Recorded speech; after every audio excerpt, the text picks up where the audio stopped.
Ladies and gentlemen, welcome aboard Delta Airlines Flight 2998, bound for Atlanta, Georgia, with continued service to Dallas-Fort Worth International Airport.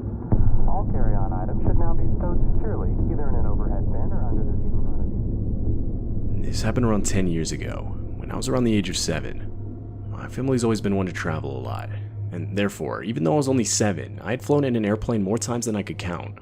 Along with this, I had also become very familiar with our local airport and its layout. This time specifically, we had shown up to our gate around 2 hours early. I remember waiting for around half that time when I had to use the bathroom. I told my parents this, and them obviously knowing I knew the layout of the airport, or at least enough to get to the bathroom, they let me go alone. And so I did. I made the 5-minute walk to the main bathrooms, which should be noted were actually the only bathrooms I knew of.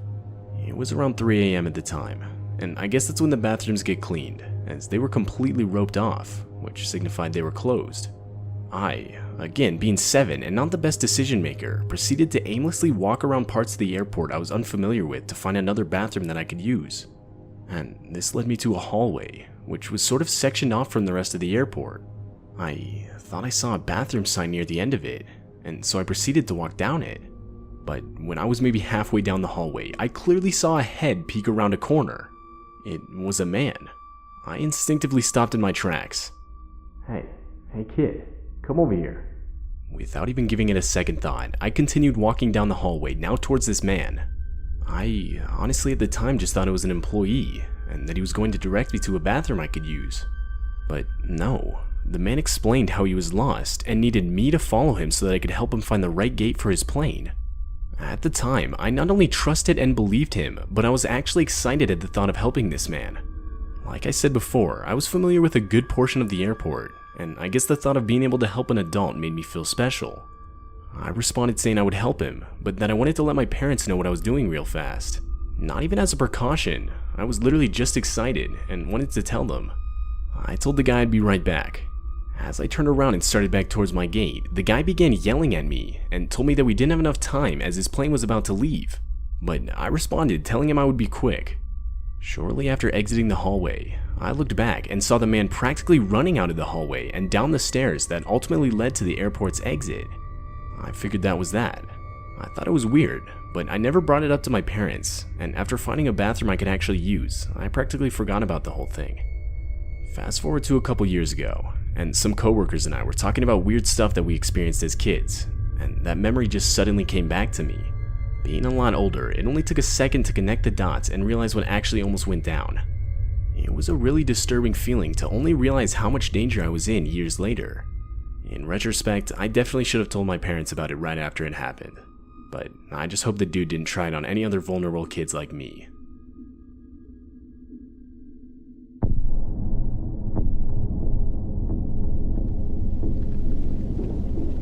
I'm a college student, and obviously with all my money going towards school, pretty much any amount of extra cash helps. And because of this, mid-semester I decided to pick up a part-time job as a ramp agent at my local airport. Basically what this means is I'm the guy responsible for loading and unloading your airplane baggage. Now, every once in a while we have dead bodies transported in cargo bins, and this night was one of those occasions. On top of that, it was raining. Not just lightly raining, but pouring rain with decently close lightning. And of course, my manager assigned me to be throwing this plane. Basically all throwing means is that I was the one that had to pull all the cargo out of the storage bin of the plane. I was already tired from school earlier that day, but it was the last plane for the night, and all things considered, there wasn't too much cargo to unload. My coworker Dave pulled the ramp to the plane, and raised it up so I could walk up the conveyor belt to enter the storage bin. I climbed into the small and cramped space, and made sure to sit as far away as I could from the white cardboard box carrying the dead body. I was the only one up there, and I tried to be quick, because honestly I was just trying to go home and go to sleep. Although, there wasn't really much I could do to speed things up. The conveyor belt we use moves insanely slow, so as to give the guys on the floor time to scan each individual package. I was setting down packages for maybe 5 minutes, when I realized the lightning was not only becoming more frequent, but was also seemingly right on top of us. I had my earbuds in, and was trying to just ignore it. But that's when I heard the loudest crash that had ever filled my ears. It was lightning, but so close that I literally fell to the ground. Almost immediately, I instinctively looked up. And that's when I saw the most haunting sight I had ever seen. Down near the end of the storage bin of the plane, in the darkness, I could see the lid to the cargo bin with the dead body fly off. It was now sitting upright. The body quite literally went from laying down to an upright position so forcefully that the lid had flown off. In a full-on panic at this point, I ran as fast as I could down the ramp. All the while, my coworkers were screaming at me that the plane had just been hit by lightning. We went inside, and after I caught my breath, I explained to them what I had just witnessed in the storage bin of the plane. I will never forget how quickly the color on their faces disappeared, followed by looks of pure horror. After maybe 5 minutes of discussing the situation, and hearing the fear in my voice, my manager ultimately decided it was best if I just went home. During the whole duration of my drive home, I was stuck in a state of shock. I didn't know what to think. I didn't know if what I saw was real or not. But shortly after I got home, at least part of what I saw was confirmed real, as one of my coworkers had texted me, and he explained how when he went back up into the storage bin, the lid to the cargo bin with the dead body was off, but that the dead body itself wasn't sitting up. I did some research on whether or not a lightning strike could give off enough energy to cause a dead body's muscles to tense up enough for it to physically sit up for a few seconds, but I couldn't find any results on this. So, to this day, I still have no idea whether what I saw could be explained by the lightning, a trick my mind was playing on me because of fatigue, or something else altogether. But either way, I would quit my job at the airport the very next morning. I honestly couldn't see the money as being worth it anymore at that point. The trauma I had experienced was far more than the money was worth.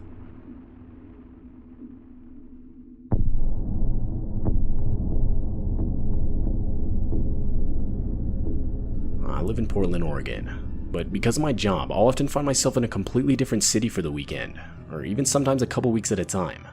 What I do is similar to an event manager, and obviously this forces me to have to travel around the country a lot to be present at different events. The company I work for obviously pays for my flights, but it felt like no matter where I had to be, I was always put on the cheapest flight possible. I mean, I get it, the company was trying to save money, but this often resulted in terrible flight experiences. To say I saw some interesting people would be an understatement. But to be completely honest, I didn't really mind. I guess I figured as long as I got to my destination in one piece, that was all that really mattered. Or at least that's what I thought at the time. I was in the Dallas airport on a flight back home to Oregon. It was a Sunday night, and I had just finished working pretty much the whole weekend. And of course, I had to be in the office Monday morning. I was already exhausted from the whole weekend, which forced me to have to practically drag myself to my gate.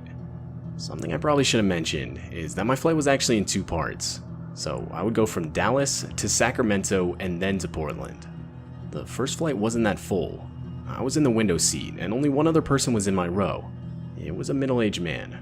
He looked pretty average, other than his clothes looking a bit old and torn up. But I mean, at the same time, who dresses up nice for a flight?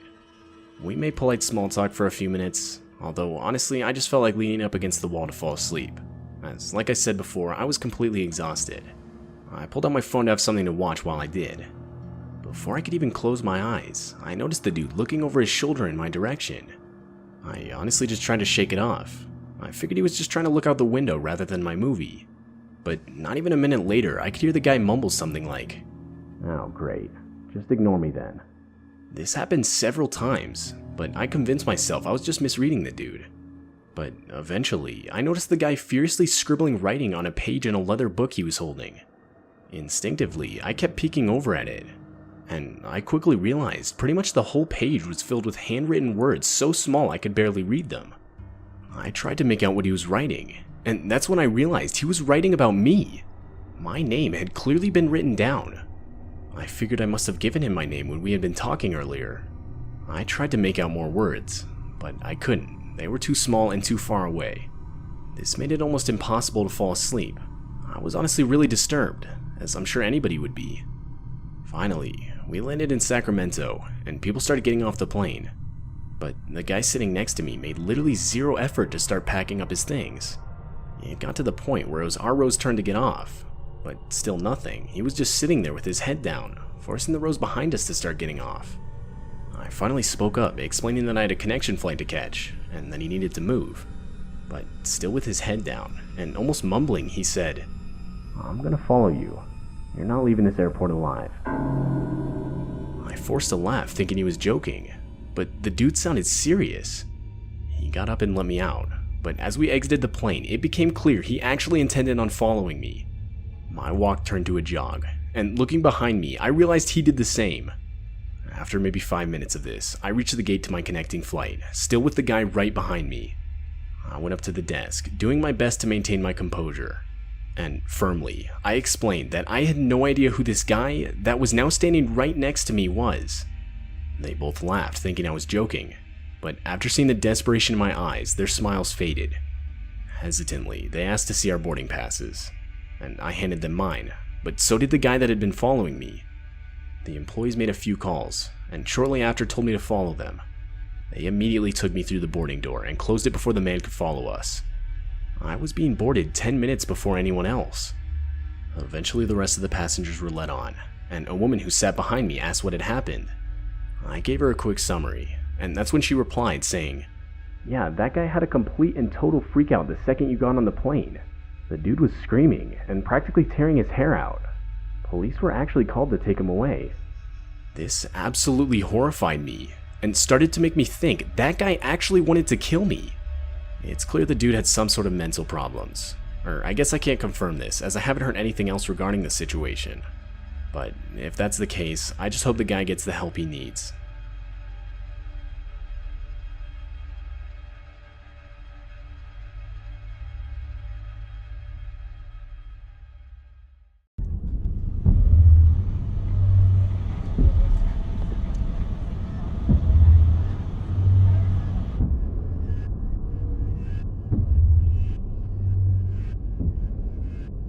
Throughout my time in middle school, I went on a lot of different field trips.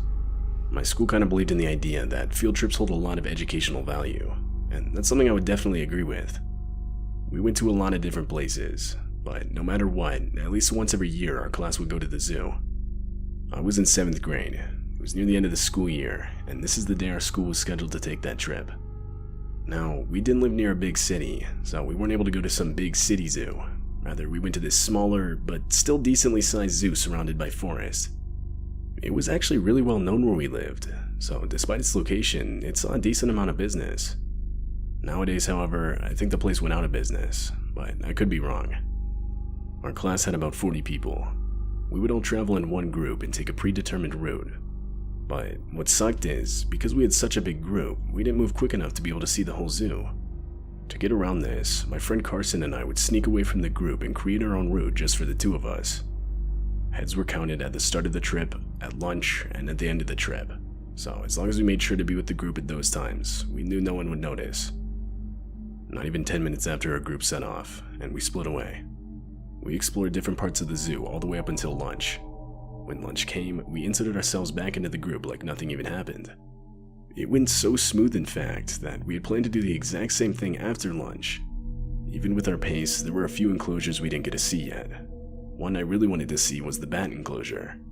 It was actually probably the enclosure the zoo was most known for. They had this whole cave entrance setup, man-made of course, and inside were the bats themselves. But it was cool because they had to reverse simulate night and day with the lights, so that way the bats would be awake when the zoo had visitors. This meant that during the day, besides a few dim black lights to let visitors see, it was completely dark. So, once lunch ended, we once again split from the group and this time headed to the bat enclosure. Like how I just described, it was dark. I could tell there were a few other people in there, but not too many. I was physically pointing something out to Carson when I felt someone grab my arm with a good amount of force. I looked over, and it was some guy in one of the zoo employee uniforms. He told me we weren't allowed to touch the glass, something I wasn't actually even doing, and said the two of us would have to follow him. We were of course a bit startled. We did not want to get in trouble with the zoo, because we knew that meant we would in turn get in trouble with our school. So, we followed him. He led us through a few dark passageways, until finally I could see the neon glow from an exit sign. He was taking us outside. He then opened the door, and all the light from outside seeped in. We continued to follow him. We went outside and the door closed behind us. That's when we realized that all that was out there was the forest and an old car parked against the building with nothing but its trunk open. We had no idea what we were doing out here. The guy then turned around and told us to get in. There was no need for him to specify. The There was nothing else for us to get into other than the trunk of this vehicle. That's when we were starting to realize something was definitely wrong. We frantically turned around and tried the door, but it had locked itself when it closed. When we turned back around, we noticed the guy now had a knife and was pointing it in our direction. He started shifting it towards the trunk in such a way like he was telling us to hurry. Carson and I looked at each other, then back at the guy. I yelled out one word, "Run," and we did. We were able to just barely get past the guy. He then ran directly into the forest, where we knew he'd have a tough time chasing us. I don't know how long we ran, but it was long enough to lose the guy. I knew that if we turned right, we would eventually hit a fence to the zoo. So we did, and sure enough, we hit a fence. The two of us jumped it unnoticed, and we're now both back in the zoo. A few minutes later, we found our class and regrouped with them, completely out of breath. Once again, we went unnoticed. Carson and I agreed to keep quiet about the whole thing. It sounds selfish, but at the time, we knew if the school found out about what we went through, they would massively cut down on the amount of field trips offered. So, we went the rest of the day like nothing even happened. A few days later, I would get a text from Carson. It was a group photo our whole class had taken near the entrance of the zoo just before leaving. There was a text under it. It read, "Look in the top left corner." I frantically reopened the image. There, standing in the background near the top left corner, was the guy that had tried to kidnap us. Like, it wasn't even a question, that was clearly the same guy. His face wasn't even blurry, and he was looking directly at the camera as the picture was taken. This picture absolutely horrified us. I didn't think the guy was a real employee. I kinda just assumed he had somehow stolen the uniform. But seeing this picture made me think otherwise. At the end of the day, real employee or not, I just hope this guy never got a chance to try and kidnap any other unsuspecting kids.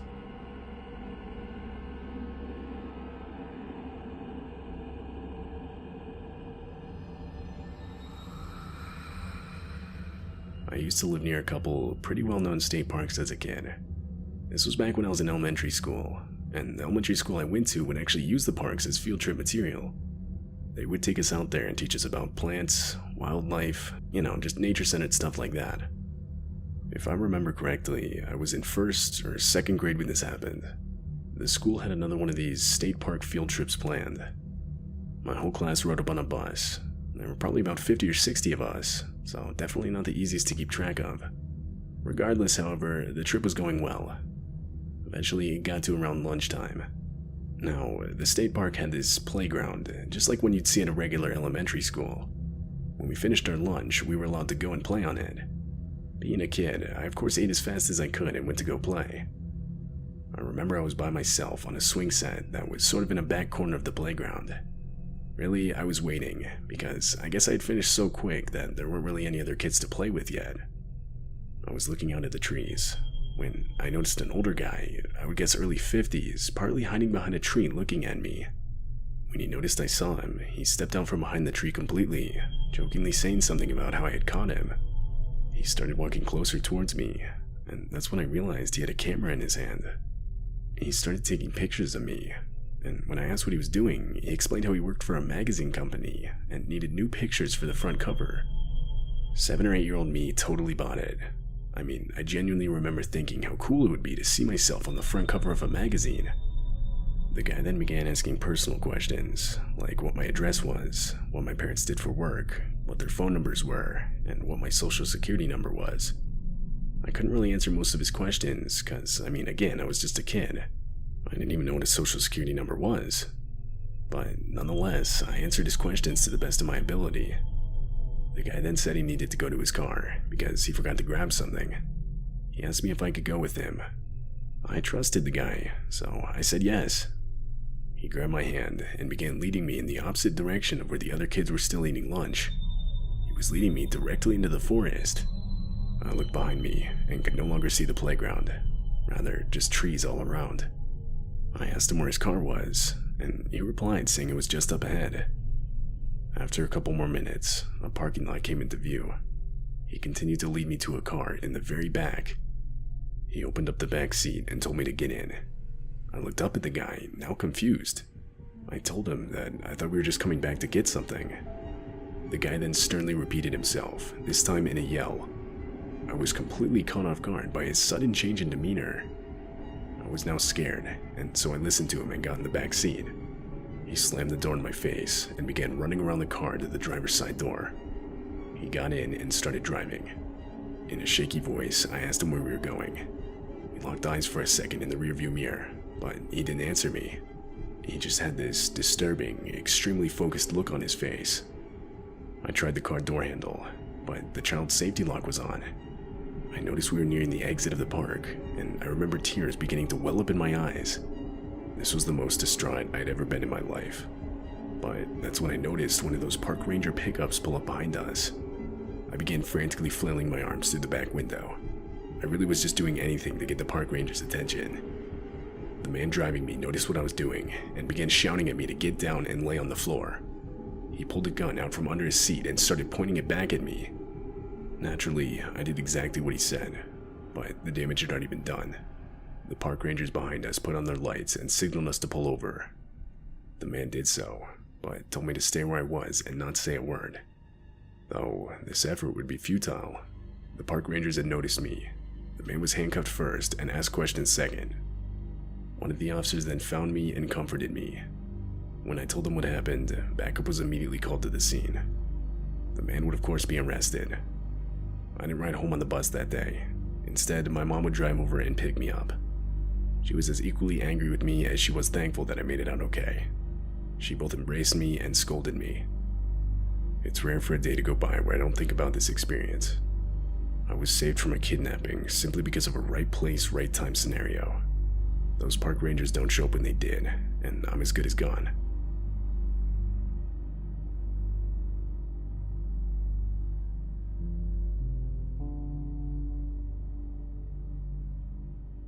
I took a lot of different art classes in college, and many of them would have a few different field trips scheduled. Usually it was just to an art museum, but some of them were a bit more involved. There was one in particular, I believe it was for this art appreciation class I took. Basically, it was an over-the-weekend thing in a small town a few hours away that I guess you could say was kind of known for its art. We were meant to go around the town learning about a few different predetermined pieces and take pictures to prove we went.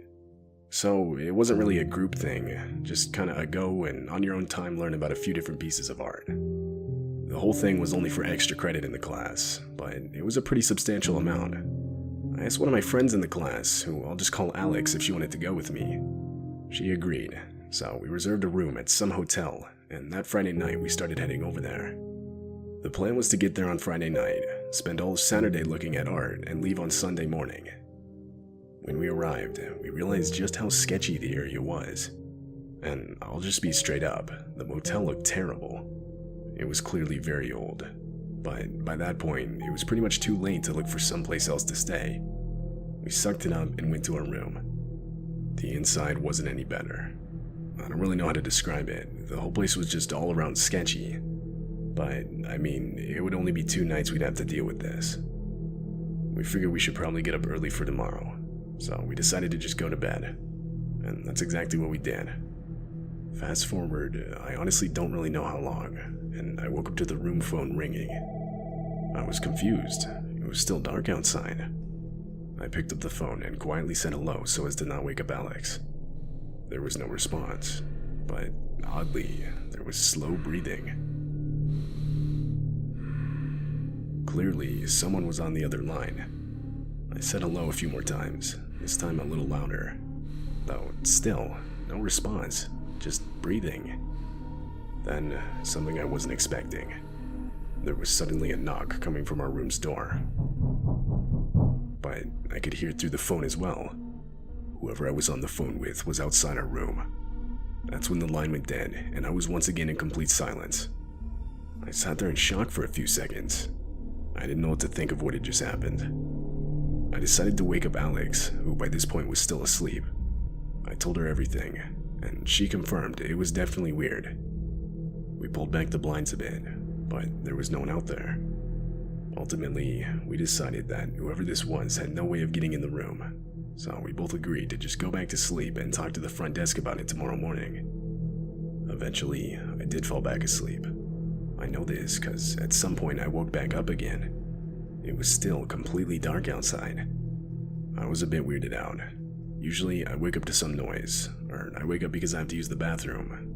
But this time, nothing. While I was trying to fall back asleep, I noticed this dark figure in the corner of the room. Now, this might sound weird, but my eyes commonly make things up in complete darkness. Like, if I'm in a dark room, I'll usually see things that aren't actually there. Typically, it's things like a coat rack that my eyes see as a person, just small things like that. I thought that's exactly what was happening now, so I didn't give the figure much attention. But every time I would close my eyes to try and fall asleep, when I would open them, it looked like the figure was closer.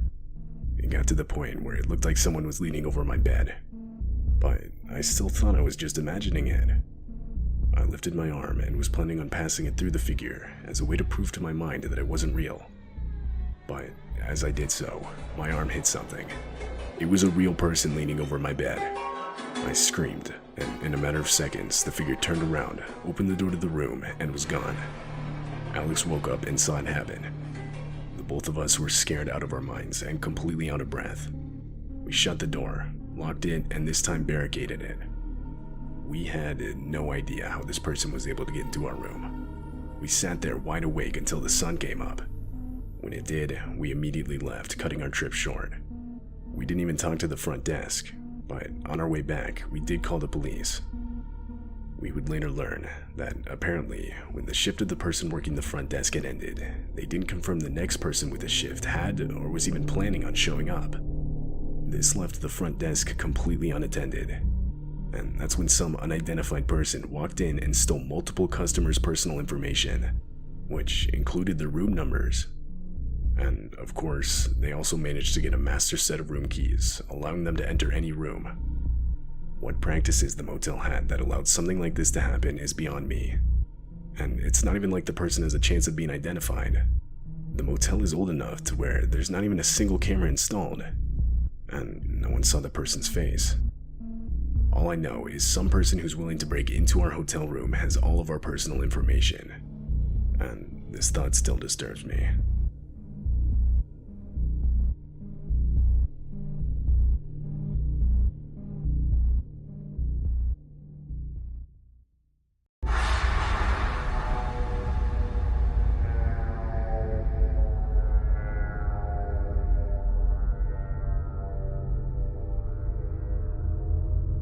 This happened back when I was in college. Spring break had just ended, and I was driving from my parents' house back to my college dorm. The drive itself was about 3 hours. There were a few small towns on the way, but other than that, it was pretty much just endless fields. I started my drive late, like 10 p.m. I was still making my way out of the town my parents lived in, when I saw a hitchhiker walking on the side of the road. He was a tall, skinnier guy carrying a duffel bag. As I got closer, he stuck out his thumb. I honestly felt really bad for the guy, and seeing as he was walking in the same direction I was going, I rolled down my window and asked if he wanted a ride. He named a nearby town and asked if I was going in that direction. I was, and so I told him yes and unlocked the door. He got in the front seat, and I realized right away that he was a lot older than I thought, like at least in his 40s. He kept to himself for a good part of the ride, which I actually didn't mind. I had the radio on, so it wasn't just awkward silence or anything. It wasn't until around 30 minutes into the drive with the guy did I start to think I made a mistake. The guy started clutching his stomach while groaning and complaining that he didn't feel well. He pretty much just hunched himself in the passenger seat, swaying back and forth. I told him to feel free to open up his window for some fresh air, but he never ended up doing it. To say I felt uncomfortable would be an understatement. Like, don't get me wrong, I understand if the dude wasn't feeling well, but here I am driving, while just next to me is this guy groaning and swaying back and forth. There weren't really any towns or rest areas nearby. I didn't want to just tell the guy to get out and completely strand him in the middle of nowhere, so I kinda just sat there trying to focus on the radio. This went on for another 15 minutes, when the guy said, "Dude, I really don't feel good. Can you take the third next exit?" This caught me off guard. Not the part about wanting to stop, I was more so expecting him to say that at some point. But the part about the exit. The guy specifically said the third next exit. I remember those being his exact words.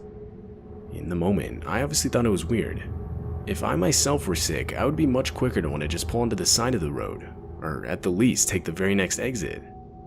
I asked the guy if he just wanted me to pull to the side of the road real quick, but he sternly told me no. This should have been a clear red flag.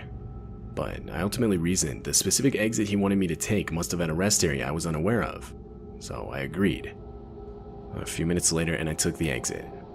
But absolutely nowhere in sight was any kind of rest area. I started pulling to the side of the road when the guy said, No, keep going. We should go down a bit further.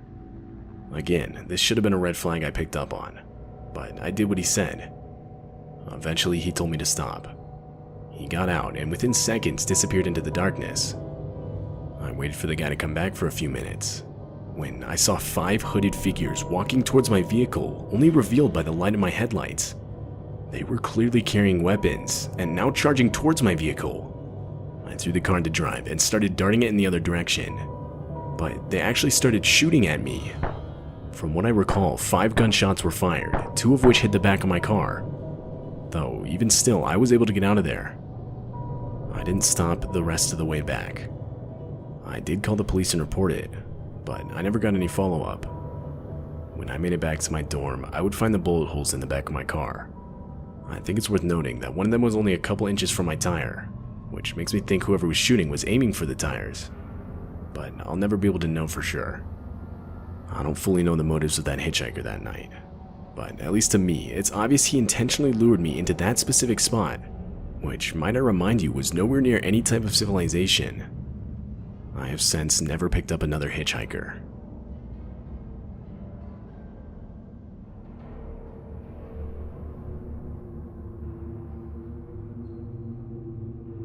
This happened multiple years back, when I was around the age of 11. I was an only child, and back then my family only had one car, which my dad would usually take to work each weekday. This meant anytime my mom had to go somewhere while he was at work, she would either have to walk or hitchhike. Now, it should be mentioned that back then hitchhiking was a lot more socially acceptable. Plus, at the time, we lived in a decently small town, where for the most part everyone knew everyone. From what I can recall, this took place on a Thursday. My dad had dropped off my mom and I at the grocery store on his way to work. This of course meant we would have to find a ride back home, though we'd done this many times before and never had any issues. Only a couple minutes into our walk back home, a driver pulled up next to us willing to give us a ride. It was some guy in a white pickup truck who we'd never seen before. He told us to get in the back, and we did. My mom started giving him directions to our home from the highway, but it honestly looked like the guy was just ignoring her.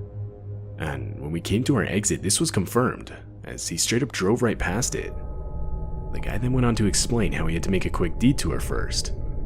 This was extremely unnerving, but after a while we came up to a farm. The driver took out the keys, told us to wait in the car, and disappeared. My mom clearly didn't know what to do. I mean, we couldn't just leave. We were in an unfamiliar area in the middle of nowhere. A few minutes later and the driver came back, but now with the second guy. The guy looks at us and starts flipping out, screaming at the driver. Now, I'm not sure if this is exactly what was said, but this is what I can remember. The guy screams at the driver that he shouldn't have brought someone with a child, and that there's no way anything can happen now. From what I recall, more things along those lines were said, but like I just mentioned, I can't remember exactly. The driver then got back in the truck and apologized to us. My mom would sternly tell the man to take us back to where he had picked us up. She technically hadn't given him our address yet, and for obvious reasons now did not want that information known. The drive back was done in complete silence. Looking back, my mom and I can both agree that the purpose for that stop was not as innocent as a simple detour. We honestly see ourselves as lucky for making it out of that situation. We lived in that town for 5 years after that, and never once saw those 2 guys again.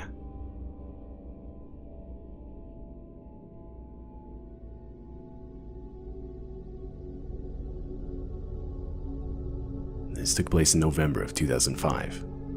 Each year my job would give us 10 vacation days, and seeing as I hadn't yet used any this year, I decided to take a week off to visit different states around the US.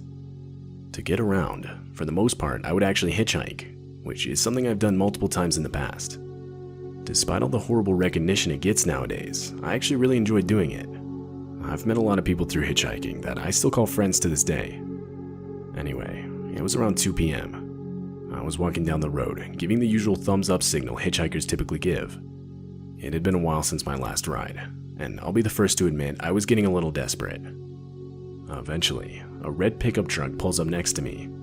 Inside were two men. My best guess is they were in their 40s. One of them asked me where I was going, to which I responded. They both looked at each other for a second, then back at me and signaled me to get in. They seemed normal enough, and so I tossed my bag in the back, got in, and shut the door. But I quickly realized the whole floor of the vehicle was completely covered in different types of bullets. Before I had time to even rethink my decision, we were already going 60 down the highway. I tried to engage in some small talk to ease the tension, and it actually sort of worked. But somehow the topic landed on how one of the guys had just gotten out of prison for aggravated assault. And a disturbingly short amount of time later, they started asking me how much money I had. This is when I started to realize I could be in some serious danger. Now, I had been hitchhiking for a couple days by that point. I didn't look the best, and so I tried to play it off that I was homeless and had no money whatsoever. This response was met with complete silence. And for the next 30 minutes or so, not a single word was said. Though, multiple times, I would catch the driver looking up at me through the rearview mirror. I honestly just tried to ignore it, something I regret doing to this day. Fast forward 15 minutes, and to my horror, the driver turned off the highway and started down some unpopulated dirt road. I instantly shot up and said, dude, where are we going?" After 15 seconds of no response, while the car was still driving, I grabbed my bag, unlocked the door, and full-on dove out of the car. Instantly, I looked up to see the red pickup slam on its brakes, shortly after followed by the reverse lights turning on. I cannot explain to you how fast I got up and ran into a nearby cornfield. I ran for 5 minutes, when I swear I could hear gunshots behind me. They were clearly distant, but still. I ran for another 5 minutes when I reached the side of the main highway. I would then call the police, explain the situation and my current location, and wait in the cornfield until an officer arrived. I would then be driven to the nearest police station, where I would file a police report. Though, in terms of descriptions, there wasn't really much I had to give, other than two men inside a red pickup truck. I hadn't gotten the license plate number, and I didn't even really see the full faces of the guys, or even remember them. The whole situation was no doubt the scariest thing I've ever experienced. I don't completely know what those guys had planned, but I truly believe I could have lost my life that day. While I still hitchhike occasionally, I am now far more cautious in the cars I get into.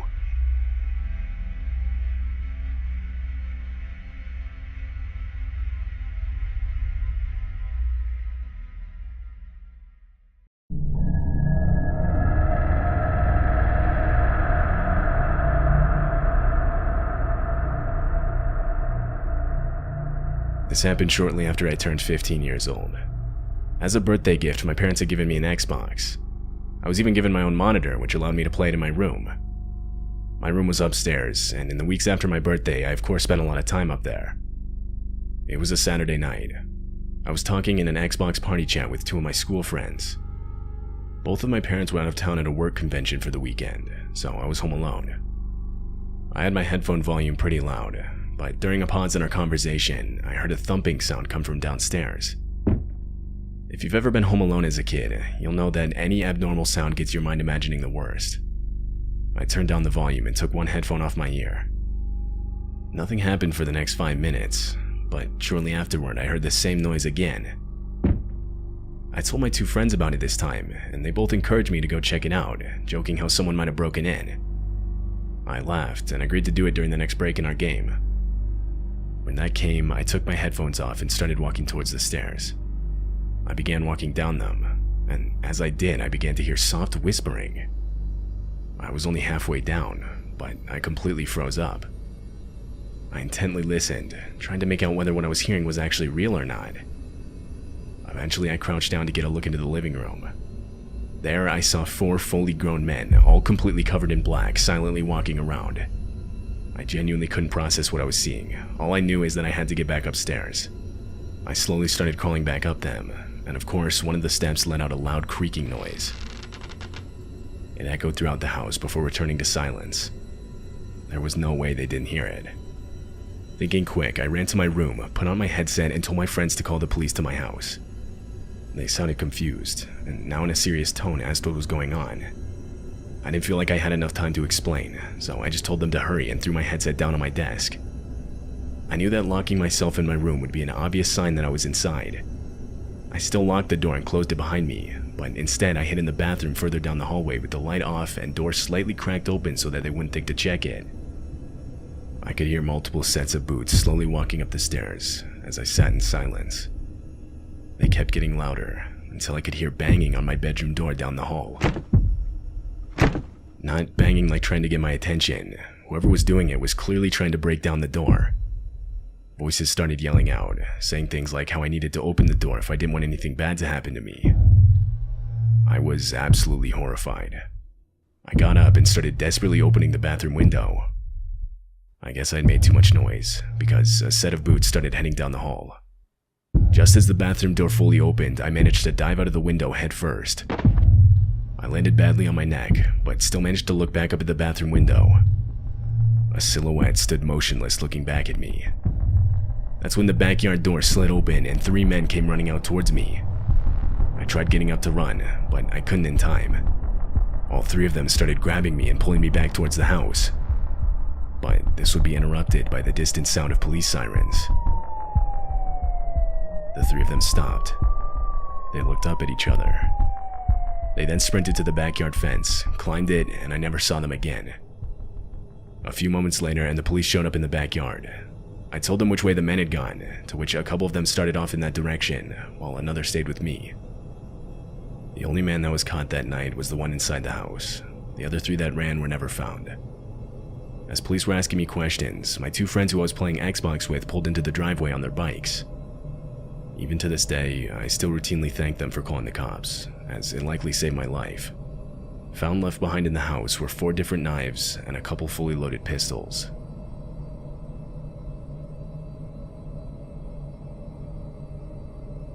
It was the middle of the summer. I was 10 years old and my younger brother was 7. We were outside playing various games with other kids in our neighborhood, but we finally headed home when the sun went down. Now, maybe once a week our parents would go out to a different restaurant around town, leaving my brother and I home alone. Most of the time they'd tell us before they went out, but if we were outside playing, sometimes they'd just leave us to our game. When we got back home, no one was there, so we assumed this was the case. Confirming this was a note left on the kitchen counter. My brother and I both went to the living room to watch TV, something we usually did before bed. After half an hour, it had gotten completely dark outside. Just then, I heard the doorbell ring, followed by knocking. At first, I thought it was our parents getting back, but it definitely wasn't normal for them to use the front door, much less not have a key for it. The chances of the garage door opener they had not working and them forgetting a key were extremely low. Although I realized it was still possible, so I left the living room and went up to the front door to see who it was. As I approached the door, I heard a man's voice yell out that he was selling Girl Scout cookies.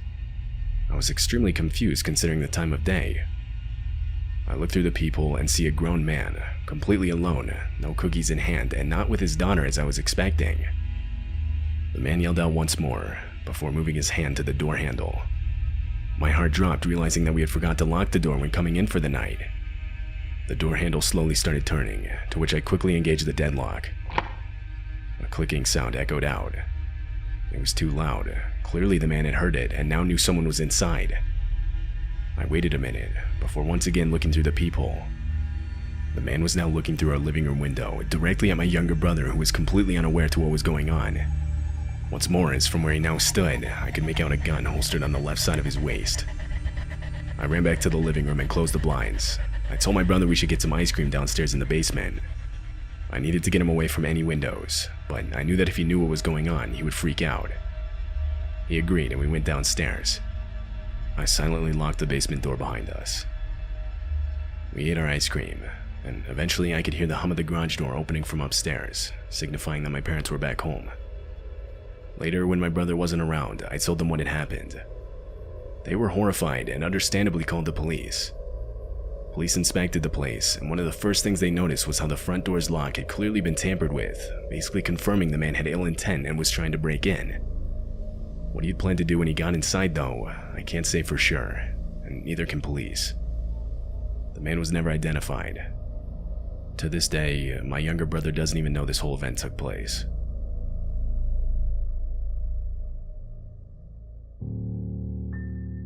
As a kid, I lived dead in the middle of nowhere. My family owned a farm, and so we lived in a farmhouse which literally had a dirt road leading up to it. I want to say I was 16 at the time. It was getting close to midnight. On this particular night, I was home alone. I was sitting on our couch in the living room watching a movie with Bear, our family dog who we'd had for years. He was getting old in age, and therefore wasn't the most active dog and could easily sit through a whole movie motionless by my side. It was during one of the quieter parts in the movie when Bear's ears suddenly shot up and his head turned around. I muted the TV. I myself didn't hear anything. Bear stayed completely focused in this one direction. It was towards the house's front door. My first instinct was somebody was at the door, but this just wouldn't make any sense considering the house's location. You have to go completely out of your way to get to our house. I don't think we've ever had someone come to our door that we weren't expecting. Like, this stuff just doesn't happen out here. I brushed it off as just an animal and turned the TV's volume back on. Shortly after I did this, Bear started quietly growling, still looking in the same direction. In the time I've known this dog, I'd heard him growl a total of maybe 2 other times. So by this point, I figured whatever was out there, I had to at least go check it out. I grabbed one of our family's mini guns and went up to the front door.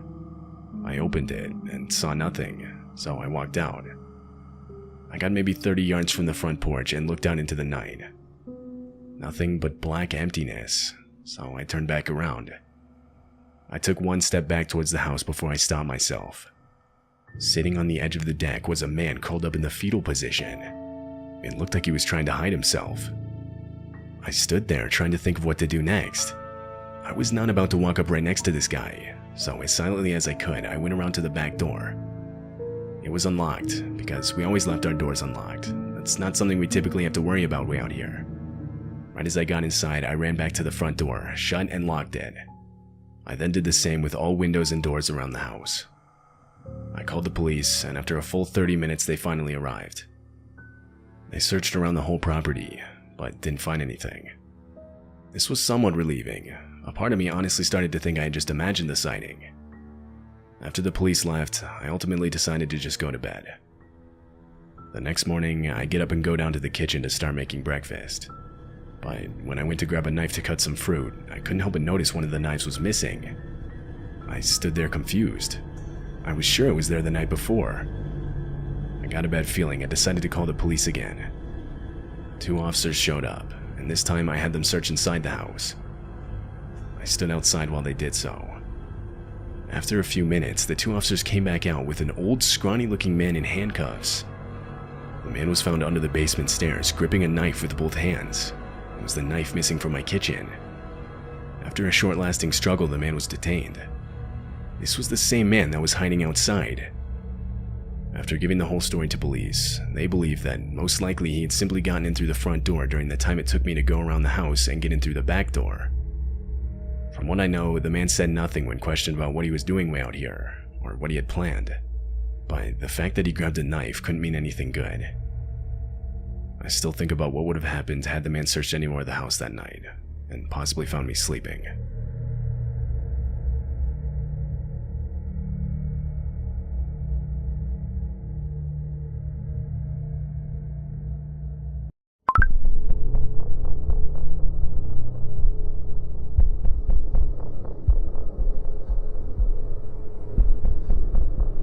It was winter break 2015. I lived in a townhome about 10 minutes away from the college I attended. For the sake of context, I'm a female. I lived with 4 other girls I met during my first 2 years living in the campus dorms. All of them went back home for break, so I was left home alone. I had an internship that I had to stay in town for, which was fine by me. I enjoyed the peace and quiet.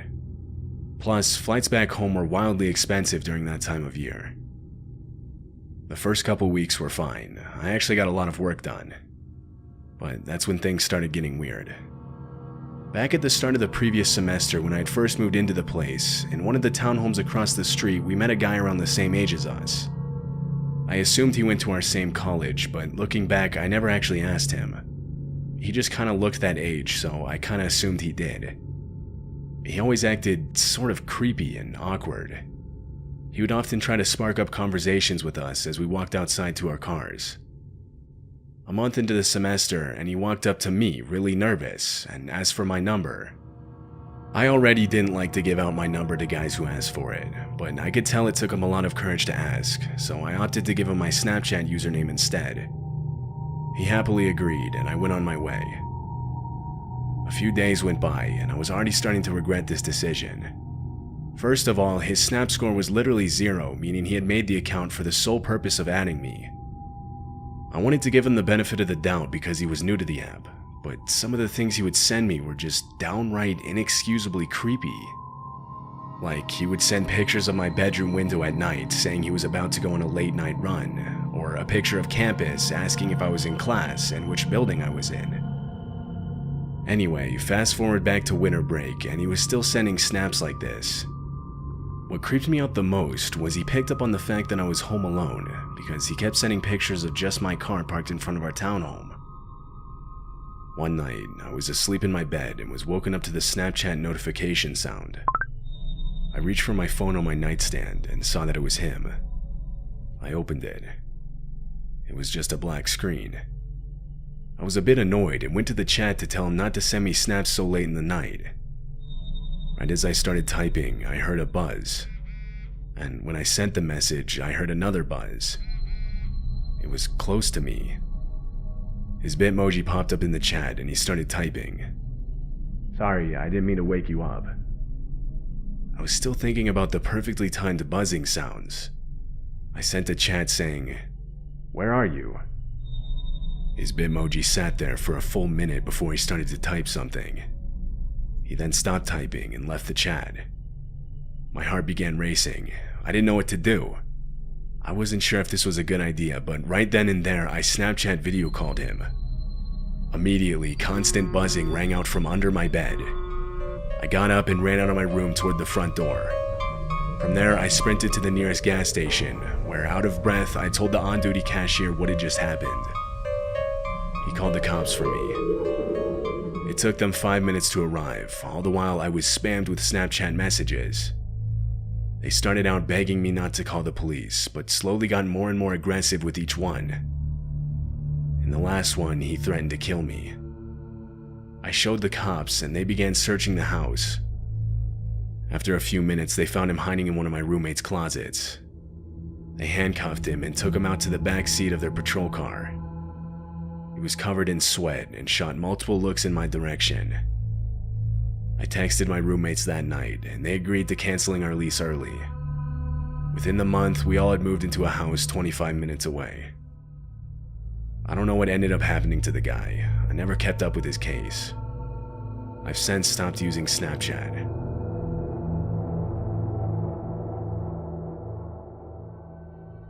This happened to me when I was Snapchatting a friend. I'm only 14, a freshman in high school.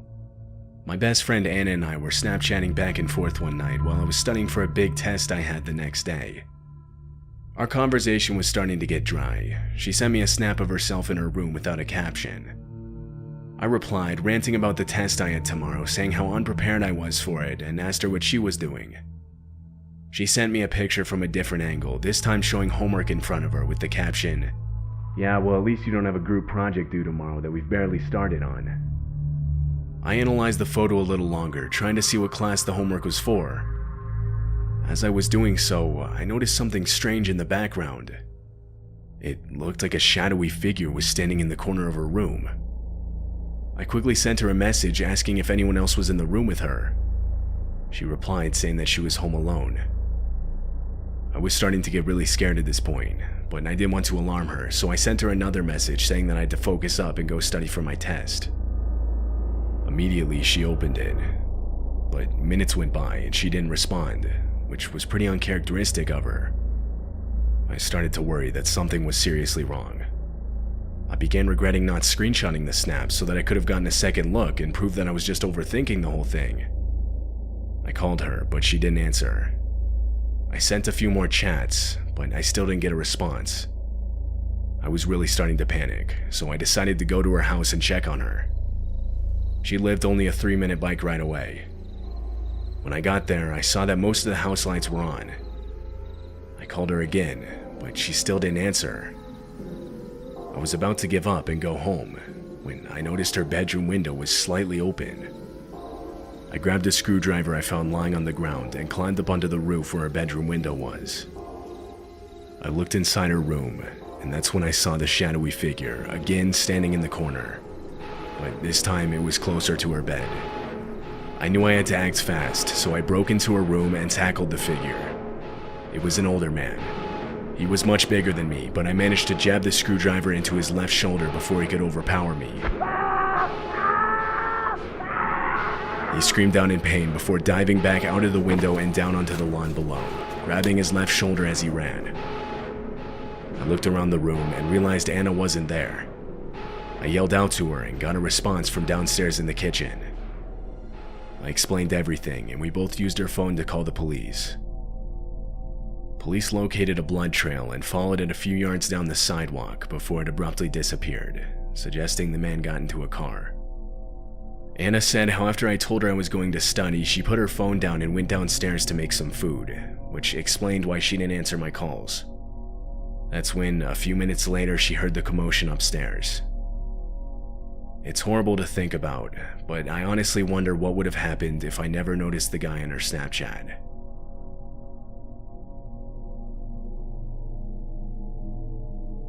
A few nights ago, I was struggling to fall asleep and was getting extremely bored, so I pulled out Snapchat to pass some time. I was going through people's stories when I noticed someone added me. Now, if you've ever used Snapchat, you probably already know about the massive problem it has with bots. 9 times out of 10 when someone adds me, it's just some bot trying to scam me into sending in money one way or another. I have no idea how they find my account, but somehow they do. The account had no Bitmoji, which immediately made me suspicious. I added it back as a friend and checked its snap score. Of course, it was low, meaning it was most definitely a bot account. As I waited for it to send me a message, I started to wonder what would happen if I video called it. Like, would it just be a random call center, would it be a black screen, or possibly a pre-recorded video? I was curious, and so I did. I called it. To my surprise, it answered immediately. My face showed up on the bottom of the screen, but on the other end was just someone's thumb pressed up against the camera. I could tell because it had a slight red hue for a couple seconds before going completely black. I started saying things like, "Hello, can you hear me? Show me your face," things like that. It was silent for a few seconds, when from the call, I suddenly heard a blood-curdling scream. It sounded desperate. It was more of a in-pain type of scream rather than like a jump scare type scream. It scared me, so I ended the call. Seconds after, the account sent my full address and a picture of my Bitmoji on the snap map. I immediately regretted sharing my location on it and felt my stomach twist into knots. I grabbed a nearby baseball bat and set it at my side. I switched to Netflix to watch something that would get my mind off of it. Every time I heard a car drive by, I got out of bed and looked out the window. This went on for 30 minutes. That's when one of the cars stopped in front of the house. It was a black Toyota. Just then, I received a Snapchat from the account. It was purple, meaning it was a video. I didn't want to open it. I instead unadded the account. Before I could look back outside of the car, I heard tampering with the lock to the front door. After only a few seconds, I could hear the door open, followed by footsteps entering the home. I should have mentioned this already, but I live alone. No one but me has a spare key. Whoever was in my house was someone that I didn't know. I locked my bedroom door and pushed my desk in front of it as quietly as I could. I called the police, and they told me to stay on the line with them until they arrived. I could hear the person walking around outside my room. A few seconds passed when the footsteps walked right up to my bedroom door. They stopped, and again I heard tampering with the lock. My heart was in my stomach. I thought about yelling out threats, but was instructed by the operator to stay quiet. The lock disengaged.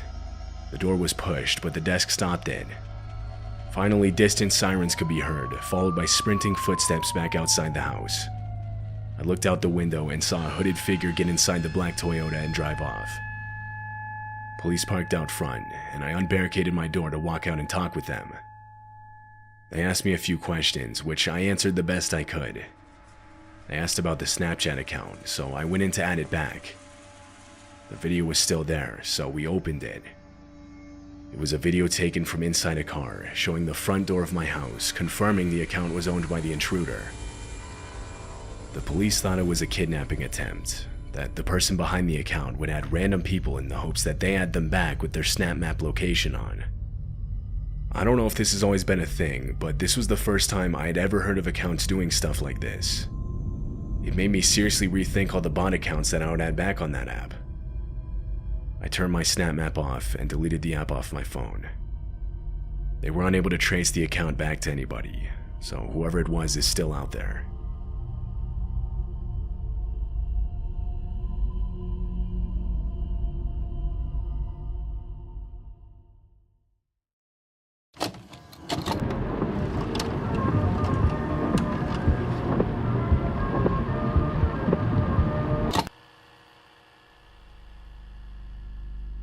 This happened in June of 2020, back when the pandemic was in full swing.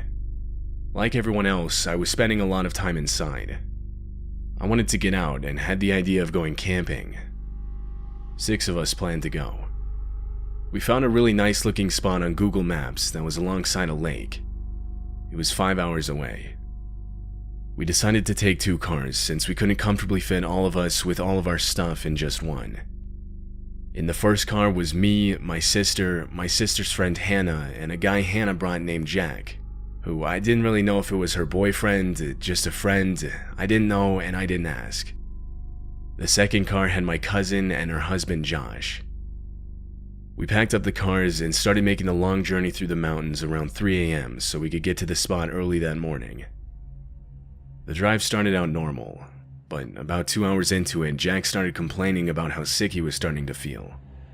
Which was fair, the roads were windy. I asked him if he wanted me to pull over, and he said not yet. Jack was sitting in the back seat with Hannah. I kept glancing up at him through the rearview mirror to see how he was doing. The last thing I wanted was a pool of vomit all over my back seat. As I looked, I started to notice him acting really suspicious all of a sudden. He had his hand in his backpack and a grin on his face. He started asking really weird questions. He asked me if my car doors were locked. I replied saying they were, that they automatically lock when the car goes into drive, like pretty much every car does these days. My sister and I exchanged weird looks with each other. Eventually he told me he was going to throw up. I offered to pull to the side of the highway, but he insisted I take this dirt road that he somehow knew was coming up. I called my cousin in the other car behind us to tell her what we were doing. Jack proceeded to lead us down a dirt road that barely had enough room for our cars to fit through the trees. Multiple times I asked him if this was good, but each time he told me to keep going. I shot multiple concerned looks towards my sister. Finally, Jack told us to stop. He got out of the car and ran into the woods, disappearing almost immediately. We couldn't see anything. Only what was in front of us lit by our headlights. 2 minutes went by. 3 minutes. 5 minutes. 10 minutes. Nothing. Suddenly, 3 men came out from the trees on our left. They were wearing those masks from the Purge movies. It was dark, so I couldn't tell, but it looked like they were holding weapons. I laid on the horn and started driving forward where I would have enough room to turn around. My cousin in the car behind us did the same. As we were driving off, I caught another look at the men. They were just standing there, watching us. We made it about 100 feet when I noticed something on the road in front of us. It was a spike strip. I quickly got out of the car and threw it off the road into the forest. I got back in, looked in my rearview mirror, and now saw the men full-on sprinting towards us. I put the pedal on the floor, and we made it back to the highway minutes later. I got a call from my cousin who sounded frantic, asking who those men were. I told her we had no idea, but that Jack never came back from out of the woods. Hannah later found out she got a text from him. It was 2 words, F you.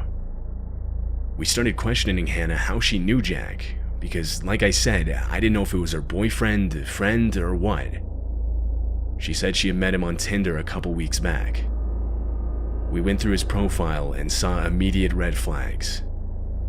This guy was trying to lead us into the woods to possibly kill us. My sister cut ties with Hannah not long after this. We don't know if she ever talked to Jack again, but for her sake, I hope she didn't. We ended up canceling that whole trip.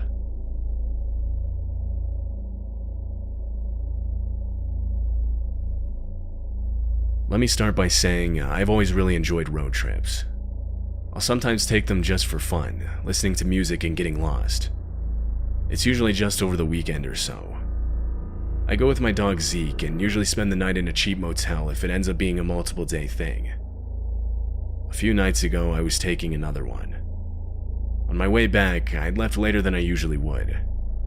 I started nodding off and realized I wouldn't make it to the next town, much less my house. The road I was on was surrounded by a dense forest, so when I found a clearing in the trees, I pulled off the highway onto the dirt. I was planning on sleeping in my car, but I honestly didn't know if it was legal or not, so I continued driving through the trees until I couldn't see the road anymore. I let Zeke out to do his business and reclined my seat all the way back. When he got back inside, I closed and locked the doors.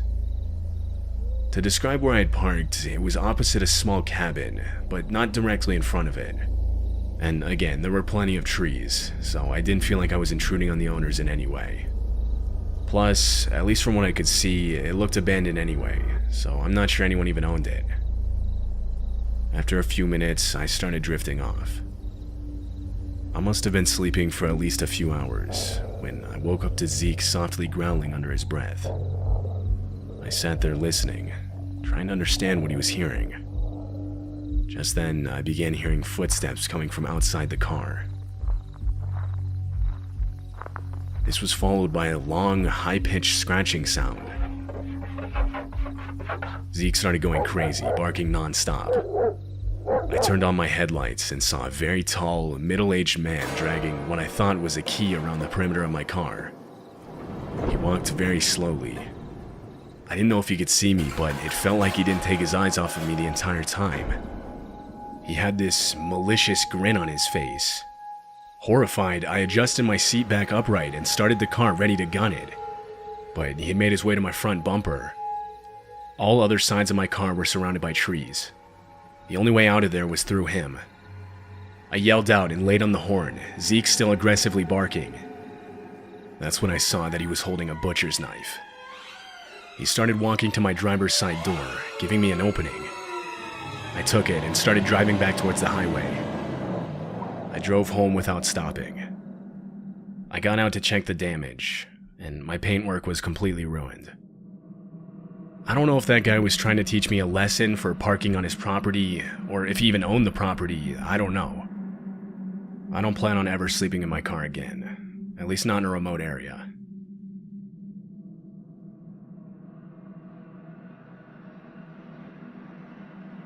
When I was a senior in high school, me and a couple buddies used to drive out to a cemetery to do some late-night ghost hunting and mess around. We lived near a small town in Vermont, so there wasn't much else to do. We'd walk around and take photos and videos, but never captured anything unordinary. If you haven't been to Vermont before, most of the roads are very long and windy. We live deep in the middle of the woods, where there are no streetlights, and houses are like a mile or two apart from each other. The road to the cemetery itself is probably about a 20 to 25 mile two-lane road, with just a few old-looking run-down houses. The atmosphere alone is already creepy enough, even without the cemetery. Anyway, my two friends and I were on this one trip up there around 2 in the morning. It took a good 30 minutes to get there. We were about halfway when this car comes up behind us out of nowhere and starts riding dangerously close to us, like to the extent that I couldn't even see its headlights. We couldn't make out the car or anyone inside of it, but we slowed down, assuming it's a state trooper or something. They slowed down too, keeping almost the exact same distance. I sped up again. Still, they kept the same distance. That's when they turned off their headlights. Now, remind you, there are no streetlights on this road. It's pitch black. I get up to about 20 or 25 over the speed limit, and finally we start to gain some distance. At this point, we think we lost him, when about a minute later, his headlights come back on, and he's right behind us again. Then his headlights go out. About 20 seconds, they come back on, and he's directly behind us again. He does this about 3 or 4 times. I tried to ignore it, thinking it was just some idiot driver in a hurry. Finally, as we near the exit for the cemetery, the car starts to let off. We turned into the cemetery, parked, and got out to start walking around. We were walking for maybe a minute when a set of headlights pulled up right behind our car and stopped.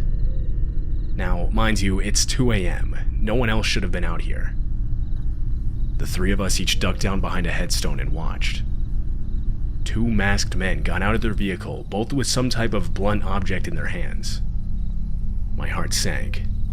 If we had to run, I don't know how we would have in the dark forest with the little light we had. I could feel my heart racing inside my chest as we all looked at each other with terrified expressions. The 2 men walked up to our parked car and started looking inside the windows with flashlights. They then began trying to break into the car by tampering with the driver's side door's lock. They routinely looked up and checked their surroundings. After a few minutes, they seemed to have given up and started smashing at the door's window. It shattered after 2 or 3 good hits. One of the men got inside and started trying to hotwire the car. The car wasn't the newest by any means. It definitely was possible to hotwire the thing.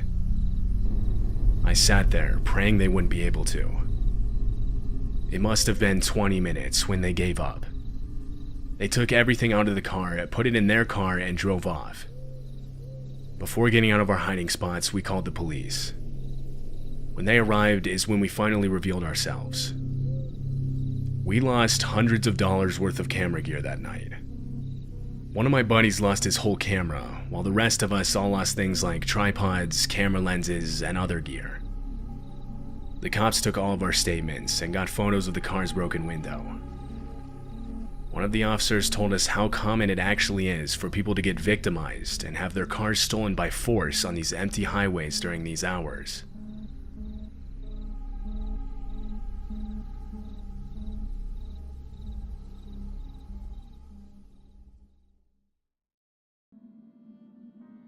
In 2017, Alex downloaded Tinder for the first time in his life.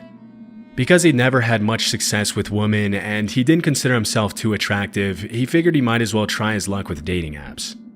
As is often the case for average-looking guys in online dating, Alex initially didn't get a lot of attention from the kind of girls he wanted to meet up with. But things took a turn when pretty soon he got a message from a pretty blonde girl named Katie. At first, Alex assumed she was either a bot or a catfisher, as she was by far the most attractive girl who had ever paid him any real attention on the app. Being that it was his first time on the app, he didn't know entirely how to act. I mean, on the one hand, if Katie was a real girl, he didn't want to screw things up with her by ghosting her. But on the other hand, he didn't want to entertain any bot or walk into any obvious trouble. After overthinking for several hours, Alex finally decided to just ignore the text, frustrated by his unexciting introduction to online dating. But unlike most bots who usually don't message people more than once after being ignored, Katie reached out to him once again just 3 days later. In the back of his mind, he was still a little bit suspicious, but he was strongly considering the possibility that Katie was a real person. And after taking a more in-depth look at her profile, he decided to give her a chance and texted her back, thinking what's the worst that could happen. Against all expectations, Alex and Katie hit it off immediately, like to the point where they were messaging each other pretty much every day.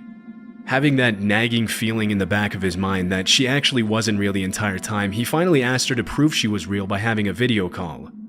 And she had no problem doing that. Fast forward a couple of weeks and they were having phone conversations and video calls all the time. It was pretty much clear that Katie was a real person. After talking with Alex on Tinder for about a month, Katie suggested that Alex should go and visit her. Even though he trusted her by this point, he was still hesitant to meet up with a girl he met up online, especially considering the fact that they were 8 hours apart. But Katie continued to insist, and after weighing all his options, Alex finally accepted, figuring he could take off a day or two to go see if they actually had any in-person chemistry. When the day came, he was nervous, but the last thing he wanted to do was cancel on her. So he started to drive to Katie's place. However, not long into it, he started to notice something was a little off. She messaged him almost compulsively to ask him where it was and how long until he was going to be there. Even though she must have known Alex was driving, whenever he took more than half an hour to respond, she would spam him with texts, insisting he check his phone more often.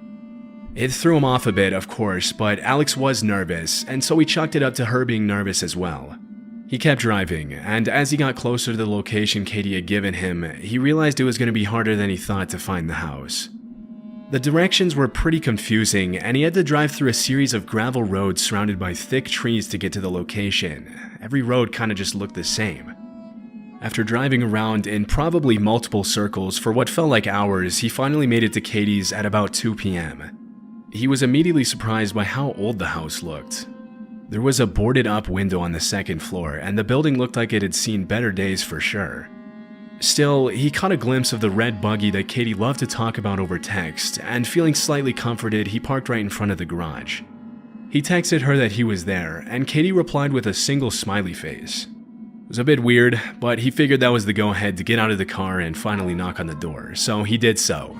And that's when he noticed an older guy staring down at him from one of the second floor windows. The drive there had already been pretty strange, but this was by far the creepiest thing that had happened to him ever since he left his house.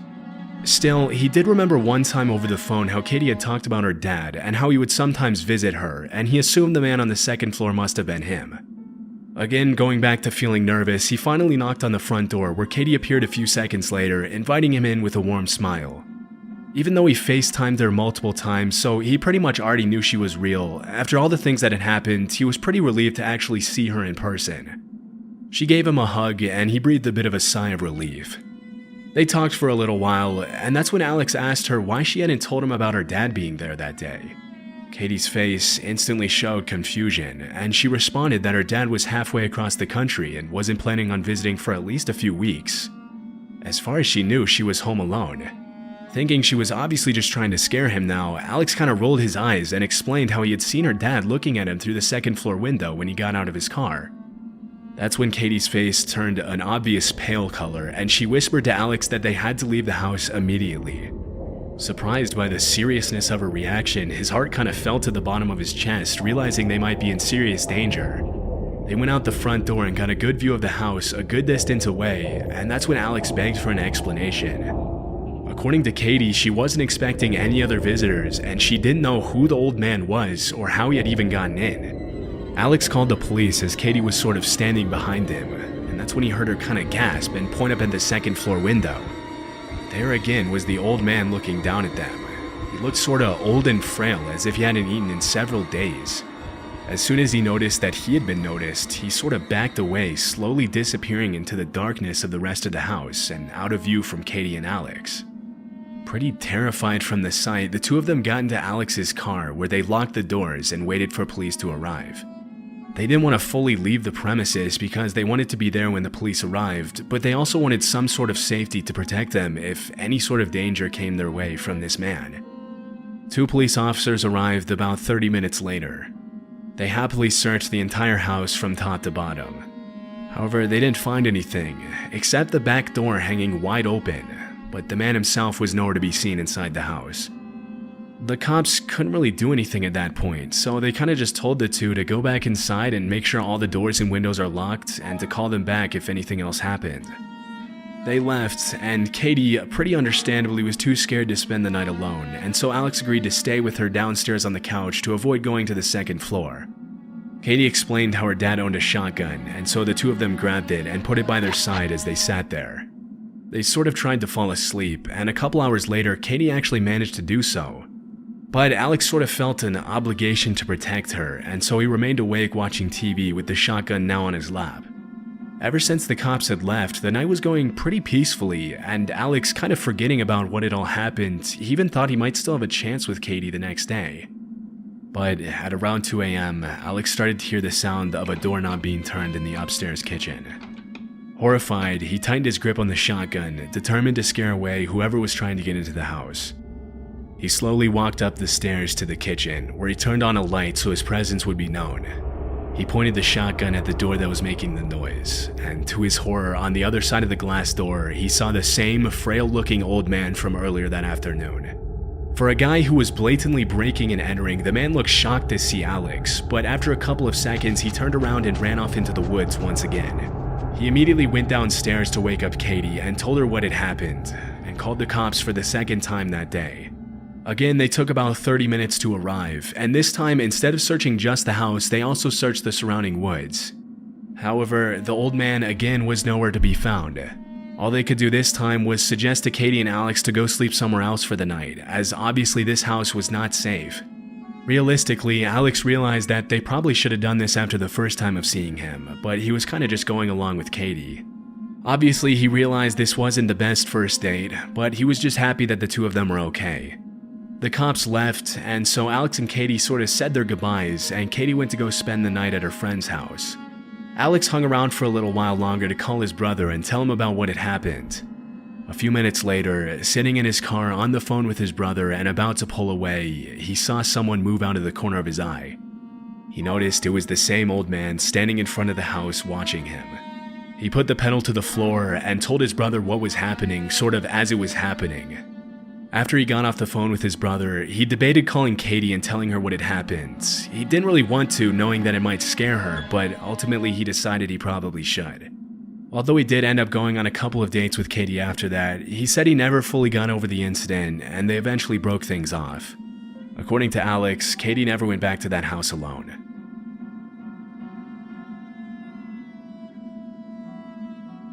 In 2015, Ryan Nolan was 20 years old and was enjoying all that Tinder had to offer. Aside from the occasional bad date where he got stood up or just didn't connect with the girl he met up with, he was pretty happy with the way things were going for him on the app overall.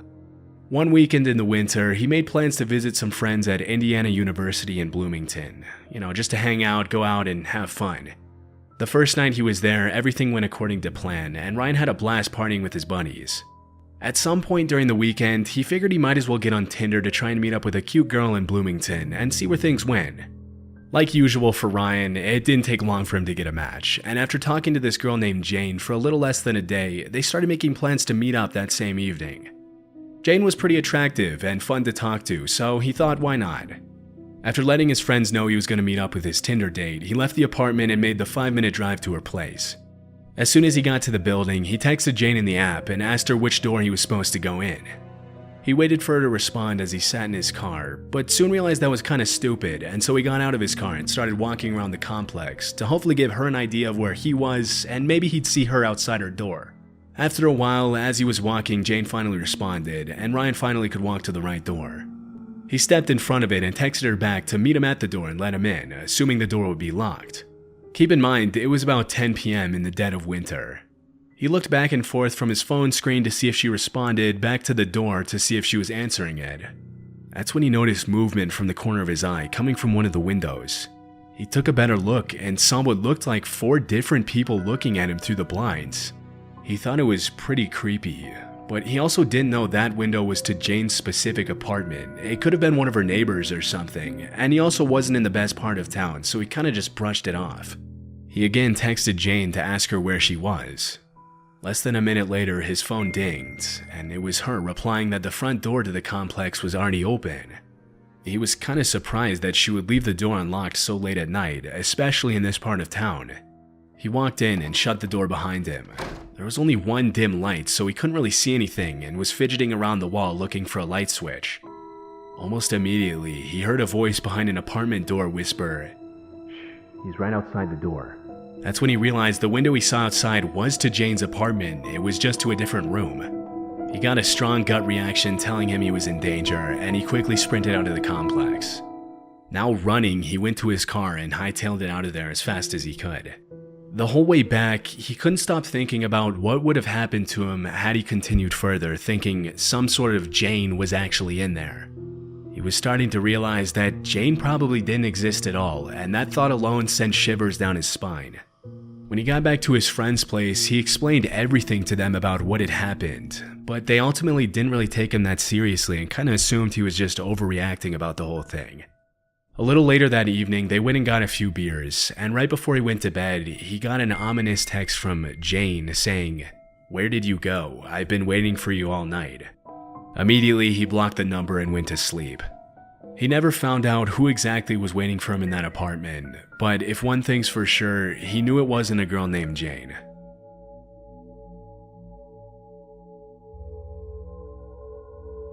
In 2021, Abe was dumped by his long-term girlfriend. The experience left him pretty bruised up, but after a while he decided to get back out there and start dating again. Abe was more on the shy side, and so he wasn't the best at asking girls out. He wasn't exactly sure why, but either way, it wasn't his strong suit. When Abe had met his ex 6 years earlier, Tinder and other dating apps were just becoming popular, so online dating was pretty unfamiliar to him. But now he was single, and so he was pretty excited to try it out for the first time. He had a few friends that had found success on dating apps, and so he was pretty optimistic. But after a few months of using Tinder, he realized online dating wasn't at all what he thought it would be. He only managed to meet up with one girl in a park, and after 20 minutes, she played the classic phone call move, claiming she had gotten called into work.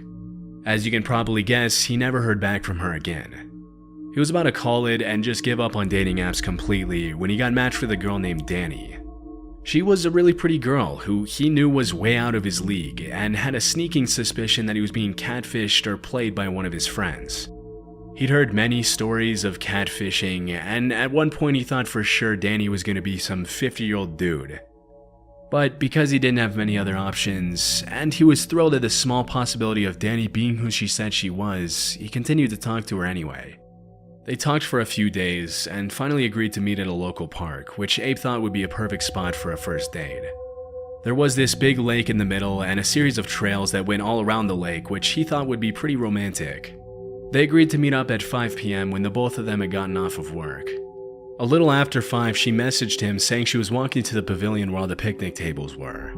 He looked over to his left out of his car window, and sure enough, there was the girl from the Tinder pictures. She was actually real. A newfound nervousness knowing that she was actually real, Abe got out of the car and walked up to her. They were able to talk for a few hours and actually had some pretty good chemistry between the two of them. Abe honestly couldn't believe he was pulling it off. Later that evening, as their talk was starting to wrap up, they decided to go for a walk on one of the trails, not wanting to end the date, and even though it was starting to get dark out, they decided to do it. Normally, Abe would never have agreed to walk in the dark with a stranger he had just met online, but he felt calm with Danny for some reason. He trusted her. They even held hands, and for the first time since he had been dumped, Abe felt something special. They walked for a long time along the lake until it was pretty much completely dark, at which point Danny suggested that they turn around and start making their way back to the parking lot. For the first few minutes, the walk back was perfect. They had a few more good conversations, and it felt like the chemistry was continuing to grow. However, that's when things took a turn for the worse. They weren't far from the parking lot when Abe noticed what looked like a man standing in the walkway, just watching them from a distance. The guy was just standing there, which obviously wasn't normal, and he could barely see him from the distance, so he started to wonder if it was just his imagination. He didn't say anything to Danny at first, but as they got closer, with the help of the faint light of the moon shining through the trees, he realized it was a person. Danny froze before Abe could say anything, and that's when he asked her if she could see the man, and she said that she could. That's when Danny shouted at the man and asked him if he needed anything. But the man just continued to stand there, staring at them. Abe was a bit taken aback by this, thinking they should just sneak away rather than make some giant scene about it. He thought this would put them at a better chance of being attacked, but he also didn't want to seem too scared in front of Danny. He tried to write off the whole thing as some idiot trying to play a joke on them, doing his best to hide the fear in his voice as he also yelled out. Danny reluctantly nodded towards the man, ensuring that they should keep going. And so Abe did so. He walked with her. He continued to pray that the man was just playing a joke on them, or that he would just turn around and leave them alone. But the guy didn't move at all. To make matters worse, they could now clearly see that he was concealing something behind his back. When they were about 10 feet away from him, the man finally moved his hands from behind his back and pointed a hunting knife at them. In a low and rough voice, he commanded them to turn around and put their hands above their head. Abe sort of froze up, not realizing the reality of the situation he was in. He honestly had no clue what to do. He had never been robbed before, and at that moment he knew he was in very real danger. And that's when he suspected Danny of setting him up. He kind of looked over at her and wondered if she really could be behind this. However, that thought quickly left his head when Danny started to aggressively argue with the guy. Before Abe could even process what was happening, she started running at the armed man. Right before she reached him, she kind of threw her body at him and managed to knock him over. As soon as the man hit the ground face up, she shouted for Abe to run. Abe, kinda now even more taken aback by what he was seeing, just stood there but finally started to run. He didn't want to leave Danny alone, but he didn't really need much more convincing. A couple of seconds later, Danny managed to get up and caught up to Abe. They could both clearly hear the man running after them as they made their way off the trail and sort of down this shortcut towards the parking lot. As soon as they got there, they both threw themselves into Danny's car and drove off, not even checking if there was anyone behind them as they pulled out of the parking lot. As they picked up speed and were starting to actually drive off, Abe looked in his rearview mirror, and that's when he saw the man with the knife in his hand still standing there. He was standing alone in the parking lot, again just staring at them as they drove off. Another thing they did notice is that there were other cars in the parking lot at the time of leaving. There were 3 other ones. This made them think that the guy may have had other accomplices with him. When they were a safe distance away, they called the police and reported what had just happened. The cops arrived at the scene pretty quickly, but the man was long gone, and the only car left in the lot now was Abe's. After they gave their statements to the cops and they left the area, they decided to go on a late-night dinner and stayed up all night talking about what had just happened. It was almost like the shared sense of danger from the incident had brought them closer in some way, and despite his horror, Abe decided to just go with it. Fast forward to 2 years later, and Abe and Danny are now engaged. Whenever they're asked about how they met, they always have a laugh at people's reactions when they tell them that they met on Tinder and almost got killed on their first date.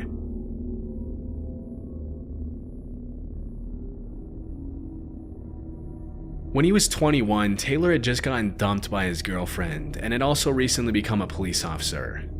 As a 21-year-old new cop, he had this sort of I'm invincible and I can take on anyone mentality. So when he downloaded Tinder and matched with a good-looking girl named Brianna who was way out of his league, he assumed things would go great for him. After getting to know her a while on Tinder, they finally set up a date to meet. Brianna had mentioned how her house had this great open field to sort of just look at the stars, hang out, and talk, and she offered for it to be their first date location. Taylor thought it was as good a spot as any and agreed. When the night came for them to meet, he was pretty excited to pick her up, and she seemed pretty excited as well as she got into his car. As she guided him to the field, Taylor knew it was going to be a great night. They had lucked out with the weather and there were a ton of stars out. And it was this huge, peaceful open space with some nice woods, there were deer, and there were even other wildlife visible in the distance. It was the textbook perfect spot for a first date. However, as soon as Taylor parked the car, he noticed some really dim headlights in the distance. It looked like a van, but he wasn't entirely sure. When the vehicle got closer, he confirmed that it was a van, and he was a bit confused thinking they were the only ones on the property. As the van got closer, it didn't look like it was stopping, and it was in perfect head-on collision line with the parked car they were in. But as it got closer, it finally hit the brakes and stopped almost headlight to headlight with their parked car. It pretty much blocked Taylor's car from moving forward at all. Brianna seemed to have a confused look on her face, and so assuming she didn't know who it was, he kind of prepared for the worst and told her to stay in the car while he went to see what was going on. He grabbed his flashlight and walked up to the van, where he saw a pretty big dude sitting in the driver's seat. Sort of angrily at this point, he asked him what was going on and if he could back up his car a little bit. Surprisingly, the man was actually really polite, and in a low, kind voice, he said he was the owner of the property and didn't mean to scare them at all. According to the man, who introduced himself as Bob, he had been having trouble with poachers on his property and just wanted to make sure Taylor and Brianna weren't going to be shooting at the deer or hurting any of the other animals on the property. Taylor, a bit taken aback by this, lowered his voice to a more calm level. He smiled politely and assured him that they only came out to look at the stars and the wildlife. Bob seemed to be pretty happy with his explanation, and a few seconds later he wished them a nice evening and drove away. Taylor, pretty happy with how he had handled things, went back to his car ready to enjoy his first date. However, now Brianna, for whatever reason, didn't seem to be on the same page, and he noticed something very off about her behavior. Instead of actually talking to him and enjoying the date like they were just before, she was now texting nonstop, and when Taylor asked her who she was talking to, she refused to answer. He thought it was pretty weird, but he chalked it up to her nervousness or whatever and tried his best to strike up a fun conversation with her. About an hour later, he saw the same headlights coming towards them again, this time at a much faster pace than before. Feeling that he and his date were now in serious danger, he hopped in his truck and moved to a more defensive position. After the van screeched to a stop inches away from Taylor's car, even closer than before, Brianna jumped out of the truck and ran towards the van. Taylor at first was sort of confused, thinking why she would run to this van that seems to be a threat to them. However, that's when Taylor realized he had been set up. Thinking quickly, he got out of his truck and commanded them to get on the ground. Obviously though, neither Brianna or who he now realized was Bob complied. To Taylor's horror, Bob then charged at him and knocked him on the ground. Using all of his strength, Taylor managed to get up on his back and get up before Bob could grab him again. Everything was happening too quickly for him to process, but he knew he had to do something quickly or something really messed up would happen to him. That's when he saw Brianna, who a second ago he trusted, grab the metal pipe from Bob's van. She sort of shouted at him that they had a gun, but that if he gave them all his money and his truck, he would walk away unharmed. Now again, Taylor had this sort of I'm invincible kind of mindset, and so he refused, to which Brianna started to cry, saying that she didn't want to hurt him if she didn't have to. When he saw Bob run back to the van, he finally revealed to them he was a cop, and he drew his concealed gun and commanded them to get on the ground. After a moment of shock, they finally complied, and Taylor scrambled to call 911. Just as he was telling dispatch that he had 2 suspects at gunpoint and needed backup immediately, Bob and Brianna got up and quickly started sprinting away into the darkness. Even though he knew it was a dumb choice at the time, Taylor initially started chasing them and ran into the woods around the field. The chase lasted maybe 30 seconds when Taylor heard 3 loud pops and saw a muzzle flash in the distance.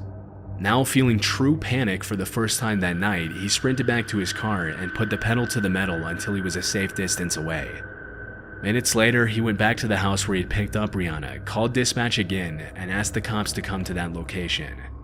As soon as his sergeant and field training officer got there, obviously knowing who he was, they sort of gave him crap about having to call the cops. When he really was the cops, he was just off duty. However, at the same time, they did recognize the seriousness of the situation and got in a patrol car and all drove down towards the field. To everyone's surprise, the van was still there. To Taylor's disappointment, his sergeant ordered him to stay in the car, keep his mouth shut, and only come out if they were getting shot at. Although the sergeant and training officer didn't find any sign of Bob or Brianna, they did find drugs in the center console of the car. But that wasn't all they found. When they came back to the patrol car, they weren't doing any more joking around, and the both of them looked pale and horrified at what they had just seen. They told Taylor to follow them back to the van, and after peering inside, he saw several knives, duct tape, lighter fluid, a decent amount of rifle ammo, handcuffs, and what looked to be dried blood. In the front passenger side, they found an AR-15 style rifle and 2 more handcuffs. The atmosphere obviously immediately changed as the 3 of them looked at each other wide-eyed. The team called for backup, and a few minutes later detectives arrived at the scene, which is where it was revealed that the plates were stolen and that the van had been reported stolen a few weeks prior to the incident.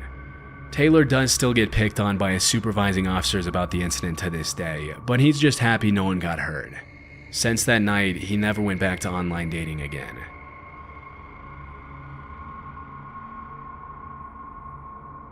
In 2019, Sabrina matched with a guy on Tinder named Nick, who she thought was really cute.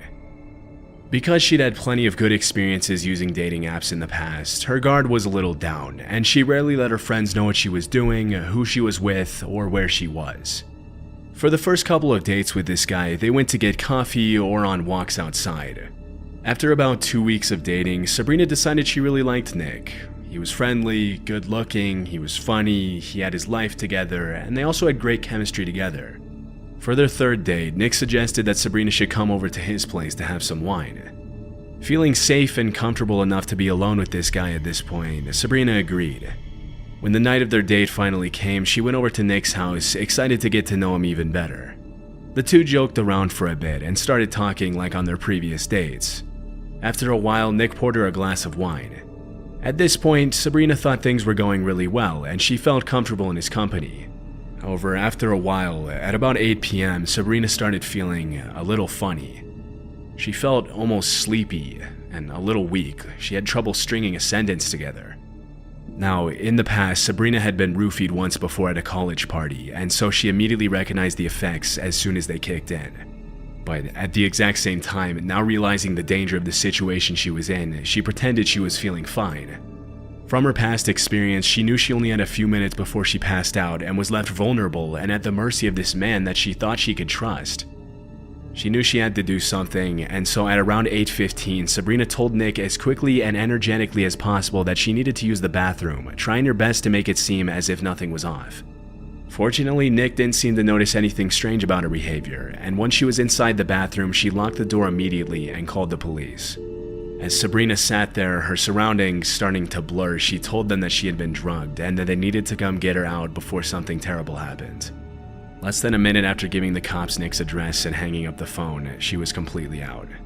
But because she was still under the effects of the drug, she felt herself slide in and out of consciousness during this time. All she remembers is the police putting a bag over her head as they carried her out of the bathroom and into the patrol car.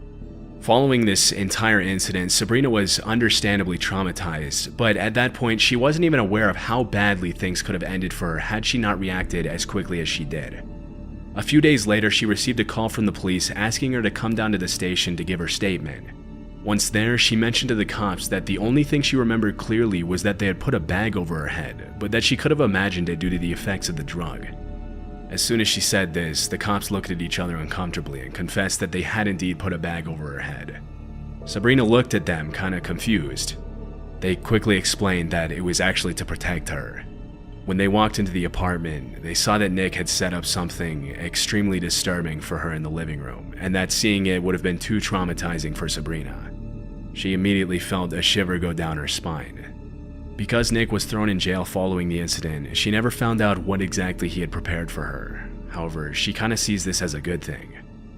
After this whole nightmare, Sabrina deleted Tinder and vowed never to go back to online dating again.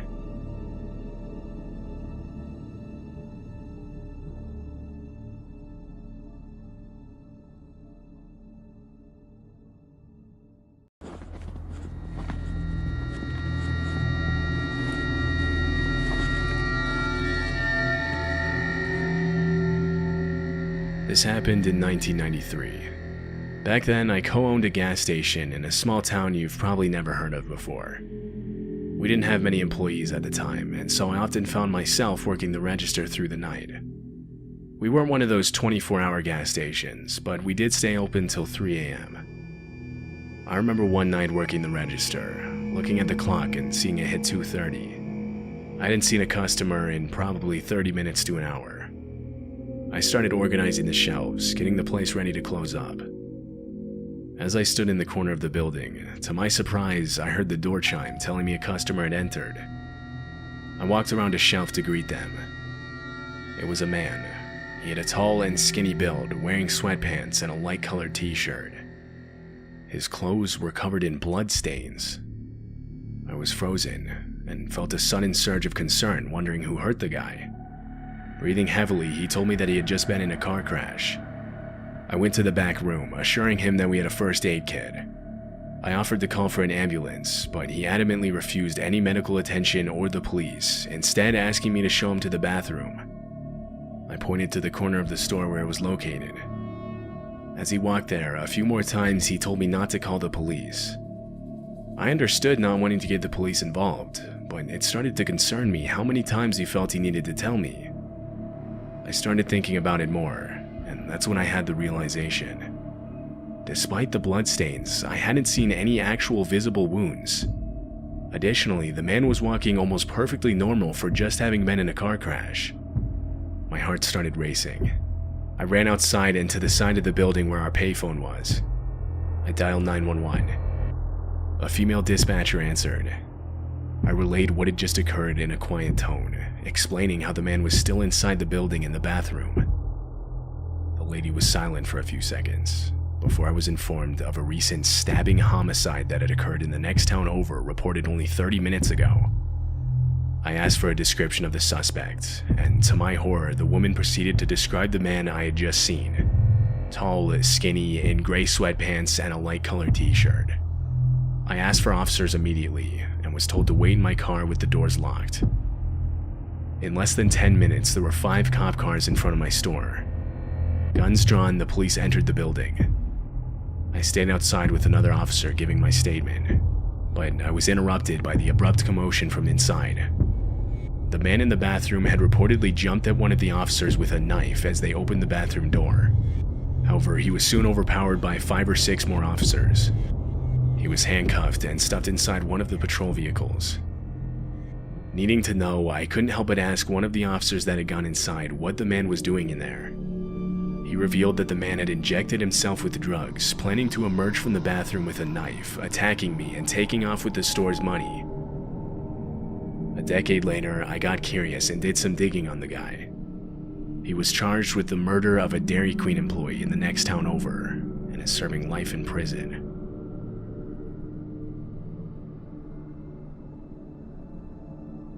I was on a week-long hunting trip at my uncle's cabin in Alaska. My uncle owned a large chunk of land out there and would time and again offer me his cabin for a few days free of charge. I've always had a love for hunting and take almost every chance I get to go up there. There's just something nice about the cabin in the woods with no internet type of setting that I've grown to love. I was lucky enough to find a sturdy tree stand after walking around in the woods for a while. Arguably the best time to hunt is very early in the morning. I found the stand an hour before sunrise using a strong headlight I had bought a few years back. As I sat up there, it started snowing. I regretted not bringing an extra jacket, but I figured I'd be fine if I kept my mind busy until the sun came out and started heating things up. My wife had recently bought me a night vision scope, and so I pulled it out looking for any game. Surprisingly, just as I looked down the scope, I heard movement in the distance. But it wasn't a deer or any animal I was expecting. It was a person. My first thought was it was another hunter, but he wasn't wearing anything orange, which was required of all hunters during rifle season. And plus, he didn't have any hunting gear. He was dragging a large duffel bag and had a shovel. He was wearing a t-shirt, but other than that I couldn't make out any details. It was still dark outside, and the night vision could only do so much. Despite the cold, my hands started sweating holding the scope up to my eye. I was terrified knowing I wasn't alone out here. I continued to watch him. He grabbed the shovel, looked around, and started digging in the dirt. I was pretty sure I was witnessing a guy burying a dead body on my uncle's property. I had to have stayed frozen like that for at least 15 minutes watching the guy. I had no way of contacting anybody, and if I moved to try and get down, he would surely hear me. The hole he was digging kept getting bigger, and I knew I had to do something. I couldn't stomach what I was watching. At the same time, I feared making even the slightest movement. Yes, I had a gun if it came to it, but I was not going to shoot a person. I put my rifle down to put my headlight back on, getting ready to run. When I looked back down the scope, the man had put the shovel down and started unzipping the duffel bag. I panicked and jumped off the tree stand, landing in the dirt below, running back to the cabin. I'd love to say that I heard footsteps behind me, or I looked behind me and saw that I was being chased, or something cliche, but no. I ran the 4 to 5 minutes back to the cabin with nothing. I started my car and drove into town to call my uncle, who showed up with me later that evening back at the cabin. We each grabbed a rifle and started back towards where I thought I had been. We couldn't find it at first, but eventually we found a trail of footsteps in the freshly laid snow. Following them backwards led us straight to the tree stand I had been in. Nearby was the hole left in the ground. Though it was just that, both the duffel bag and the shovel were gone. We followed the footsteps forward for a while until they led off my uncle's property line, where we stopped ourselves. The tracks ran into the vast expanse of the forest. I can't say for sure what I witnessed that morning, but there's a good chance it was someone attempting to bury a body. I can't think of a better reason that they would be in the middle of the forest, in the pitch-black darkness, with a shovel and a large duffel bag. I haven't been to my uncle's cabin since.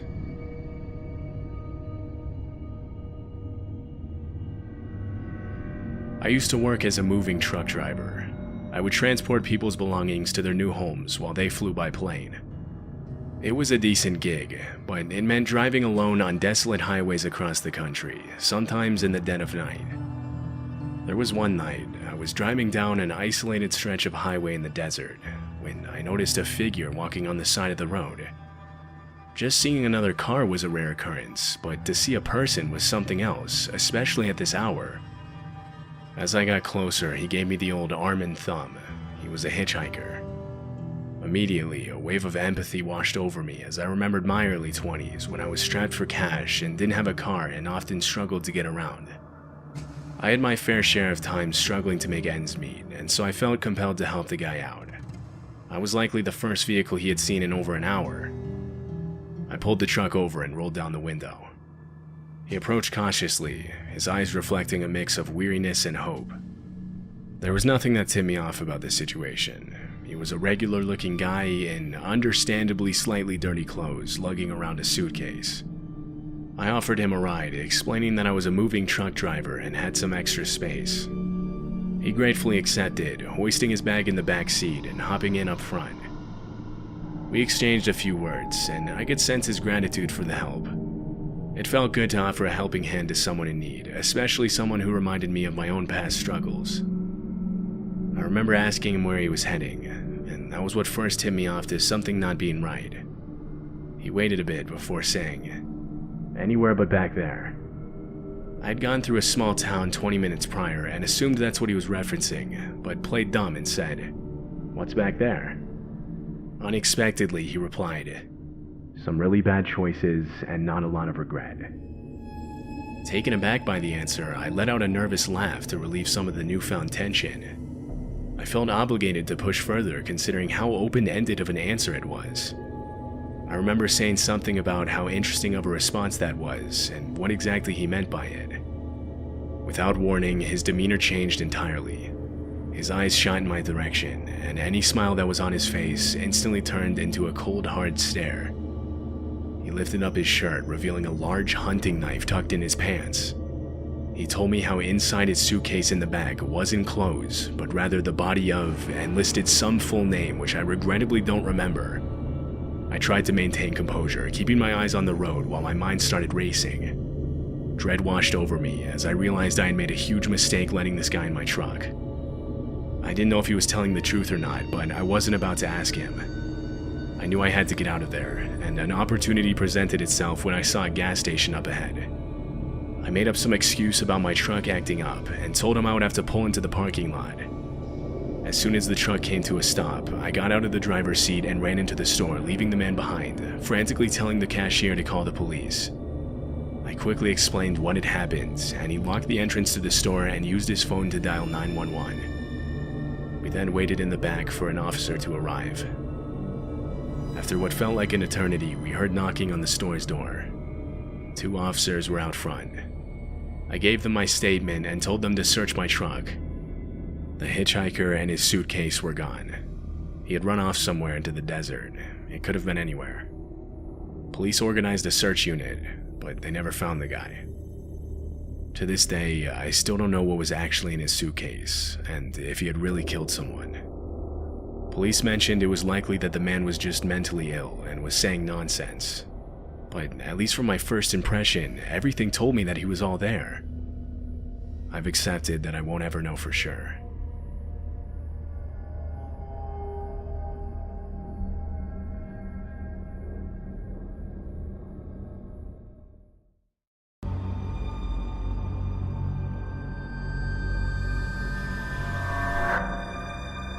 I've gone on outdoor runs ever since I can remember.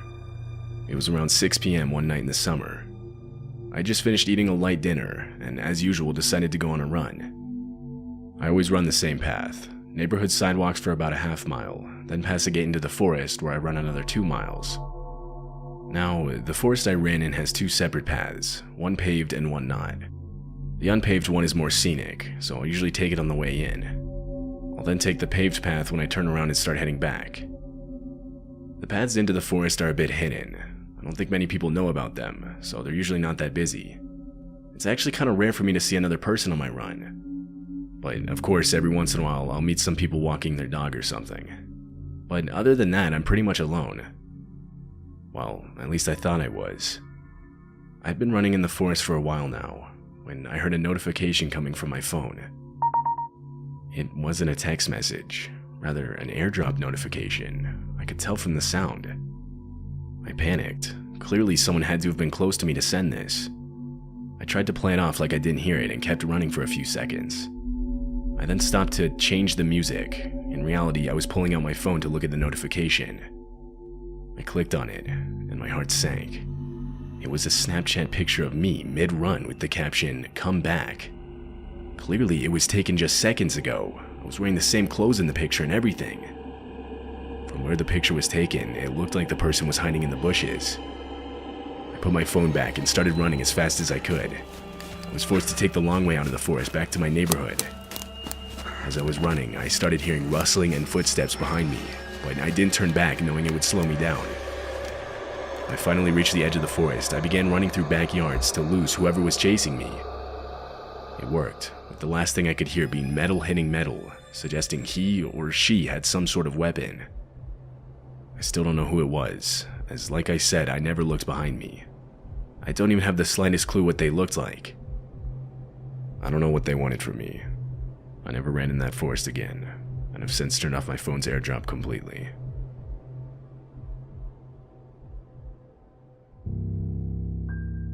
My brother-in-law and I were on a road trip across the country. We were driving on a remote highway in New Mexico. I'm talking one rest stop or gas station about every 100 miles, every one of them being solitary with no other buildings in sight. By this point, it was already dark. We would take turns driving 4-hour shifts until about 1 or 2 a.m. Then we would stop at a rest stop to sleep. It was a bit past midnight, and with rest stops being as rare as they were, we both agreed to stop for the night at the next one we saw. Another hour passed when we finally saw one. We took the exit, and sure enough, there was your typical middle-of-nowhere rest stop. There was one other car parked in front of the doors off to the side. We got out to go to the bathroom and walked up to the double doors, each of us grabbing a door handle. The doors were locked. I turned and looked around to see if there was a sign explaining why. I mean, the lights were on inside, it didn't look closed. I cupped my hands to the door and further surveyed the inside. That's when I saw it. There was a splash of bright red on what I assume was a closet door near the back. I suddenly realized that I was looking at a huge streak of blood. From the color alone, I could tell it wasn't dry. I froze up. My brother-in-law began banging on the door trying to get someone's attention. I stopped him and pointed out the blood on the wall. I could see the color disappear from his face as he noticed it. We both turned to leave. As we were getting back inside our car, I took a better look at the other car in the parking lot. It had no plates, it had multiple dents, and there was an empty gun rack in the back window of it. We pulled out, and as we were driving off, I saw the door to the rest stop start opening. I didn't really see anyone though. We pulled away before anyone actually came out. We weren't able to call the police for at least a couple hours. We had no service. When we finally did, they assured us they'd inspect the place. Days later, I called the sheriff's department in the county where we stopped that night, asking about what happened or what they found. They told me they'd search their records and call me back with what came up. As far as I know, I never received a call back.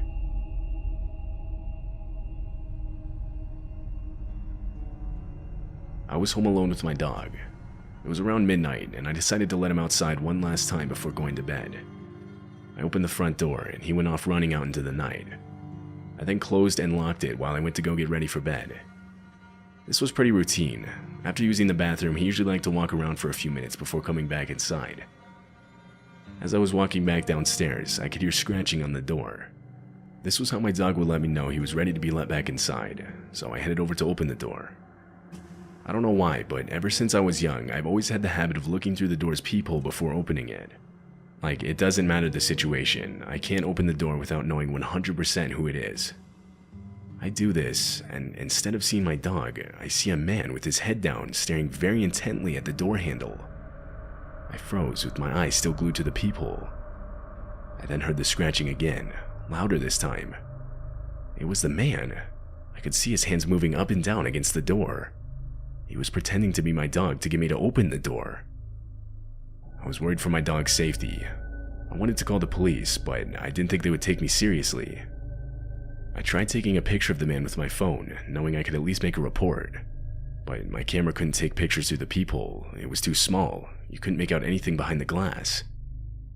All of a sudden, the man lifts up his shirt and pulls out a knife. He begins trying to pick the door's lock. This went on for maybe a minute, when my dog finally noticed him and started barking. Now, my dog isn't that big. He's actually pretty small, but he has a deep-sounding bark. That, mixed with the fact that it was dark, and the man likely couldn't see my dog, was enough to startle him into running off. My dog retook his place at the front door, to which I quickly opened it and let him back in. It's been a while since this happened, and I've since moved to a new house.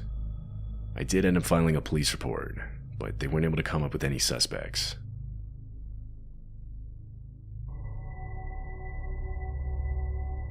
I'm currently living in my car after being put in a poor financial situation because of some circumstances that I won't mention. I'd just gotten off of a long shift at work and was extremely exhausted. I parked in some random Walmart parking lot and got into the back of my car. I reached over and put the keys in the ignition so that I could keep the heat on. I laid down and fell asleep right away, unfortunately forgetting to lock my doors. Now, I've always been a heavy sleeper. It takes a lot to get me up. I remember opening my eyes, my other senses slowly coming to me. It was still dark outside, and there was this slight humming sound. I instinctively looked out one of the windows. I could see trees quickly passing by. Someone was in the driver's seat and the car was moving. They were wearing a hood, so I couldn't see their face. I slowly reached over to the passenger side back door compartment where I kept a knife. I grabbed it and abruptly pointed it at the guy as I screamed at him. He must have seen the knife through the rearview mirror, as he didn't even look back at me before slamming on the brakes, opening the door and getting out. He ran in a straight line directly into the forest that was covering the road on both sides. I sat there trying to catch my breath. I had no idea where I was. The best description I can give is some sketchy road in a tightly compacted forest. I locked all the doors. I checked my phone. It was 3 a.m.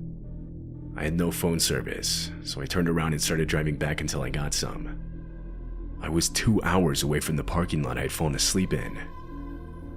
I don't know who that guy was. I never saw his face. A part of me thinks he was simply trying to steal the car, not realizing I was sleeping in the back. But how could he not have seen me? I worry it was an attempted abduction.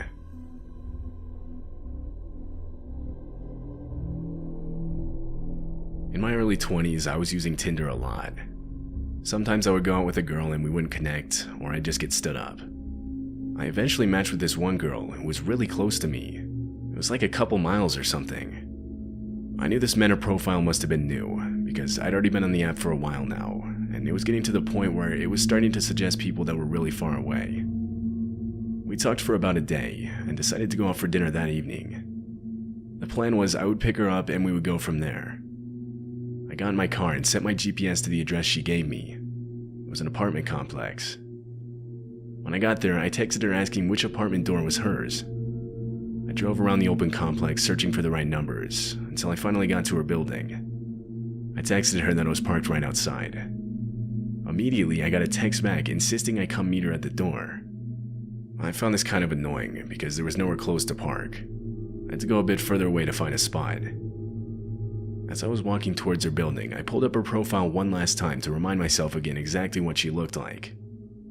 I scrolled through her pictures and noticed they were inconsistent. Like each picture was a similar looking but still different girl. I had no idea how I didn't notice this before. I gave her the benefit of the doubt and just assumed it was some of her friends or something. I walked to the door and was surprised to find it was unlocked and even slightly cracked open. I reached out my hand to knock, but before I did, I heard a voice from behind the door whisper, "Be quiet, he's coming up to the door." It was a male voice. I got a gut reaction to leave or something was going to happen to me. I turned around and ran out of the complex back to my car. When I got home, I checked my phone and saw that I had 2 new notifications, both from the Tinder account. One said something like, "I saw you, where'd you go?" and the other said, "Come back." I ignored these messages, but before I went to bed, I got another text from the account. This one simply said, "We got your license plate number." I deleted the app right then and there.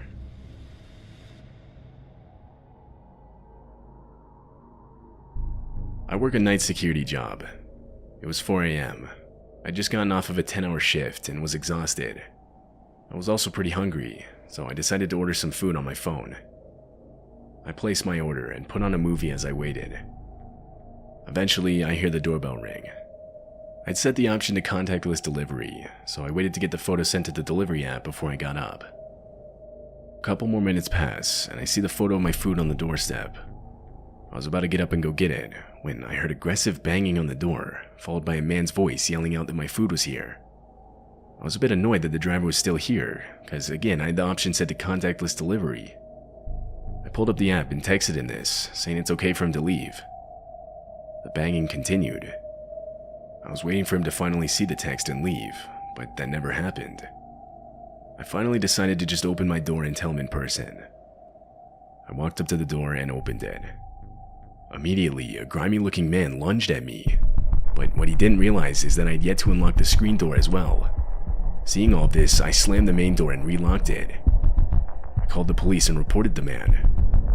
When they arrived, he was gone. We opened the delivery app to try and find out who he was. When we did, I noticed I had a text back from the driver. It was a confused message explaining how he had left the moment he took the picture of the food, and how he was never banging on my door. He had no idea what I was talking about. I ended up filing a report with the police, and that was it. I don't know who that guy was then. I don't know what he was planning that would make him go so far as to fake being my delivery driver just to get me to unlock the door. I still think about how he lunged at me, and how if I had left the screen door unlocked, he easily could have gotten inside.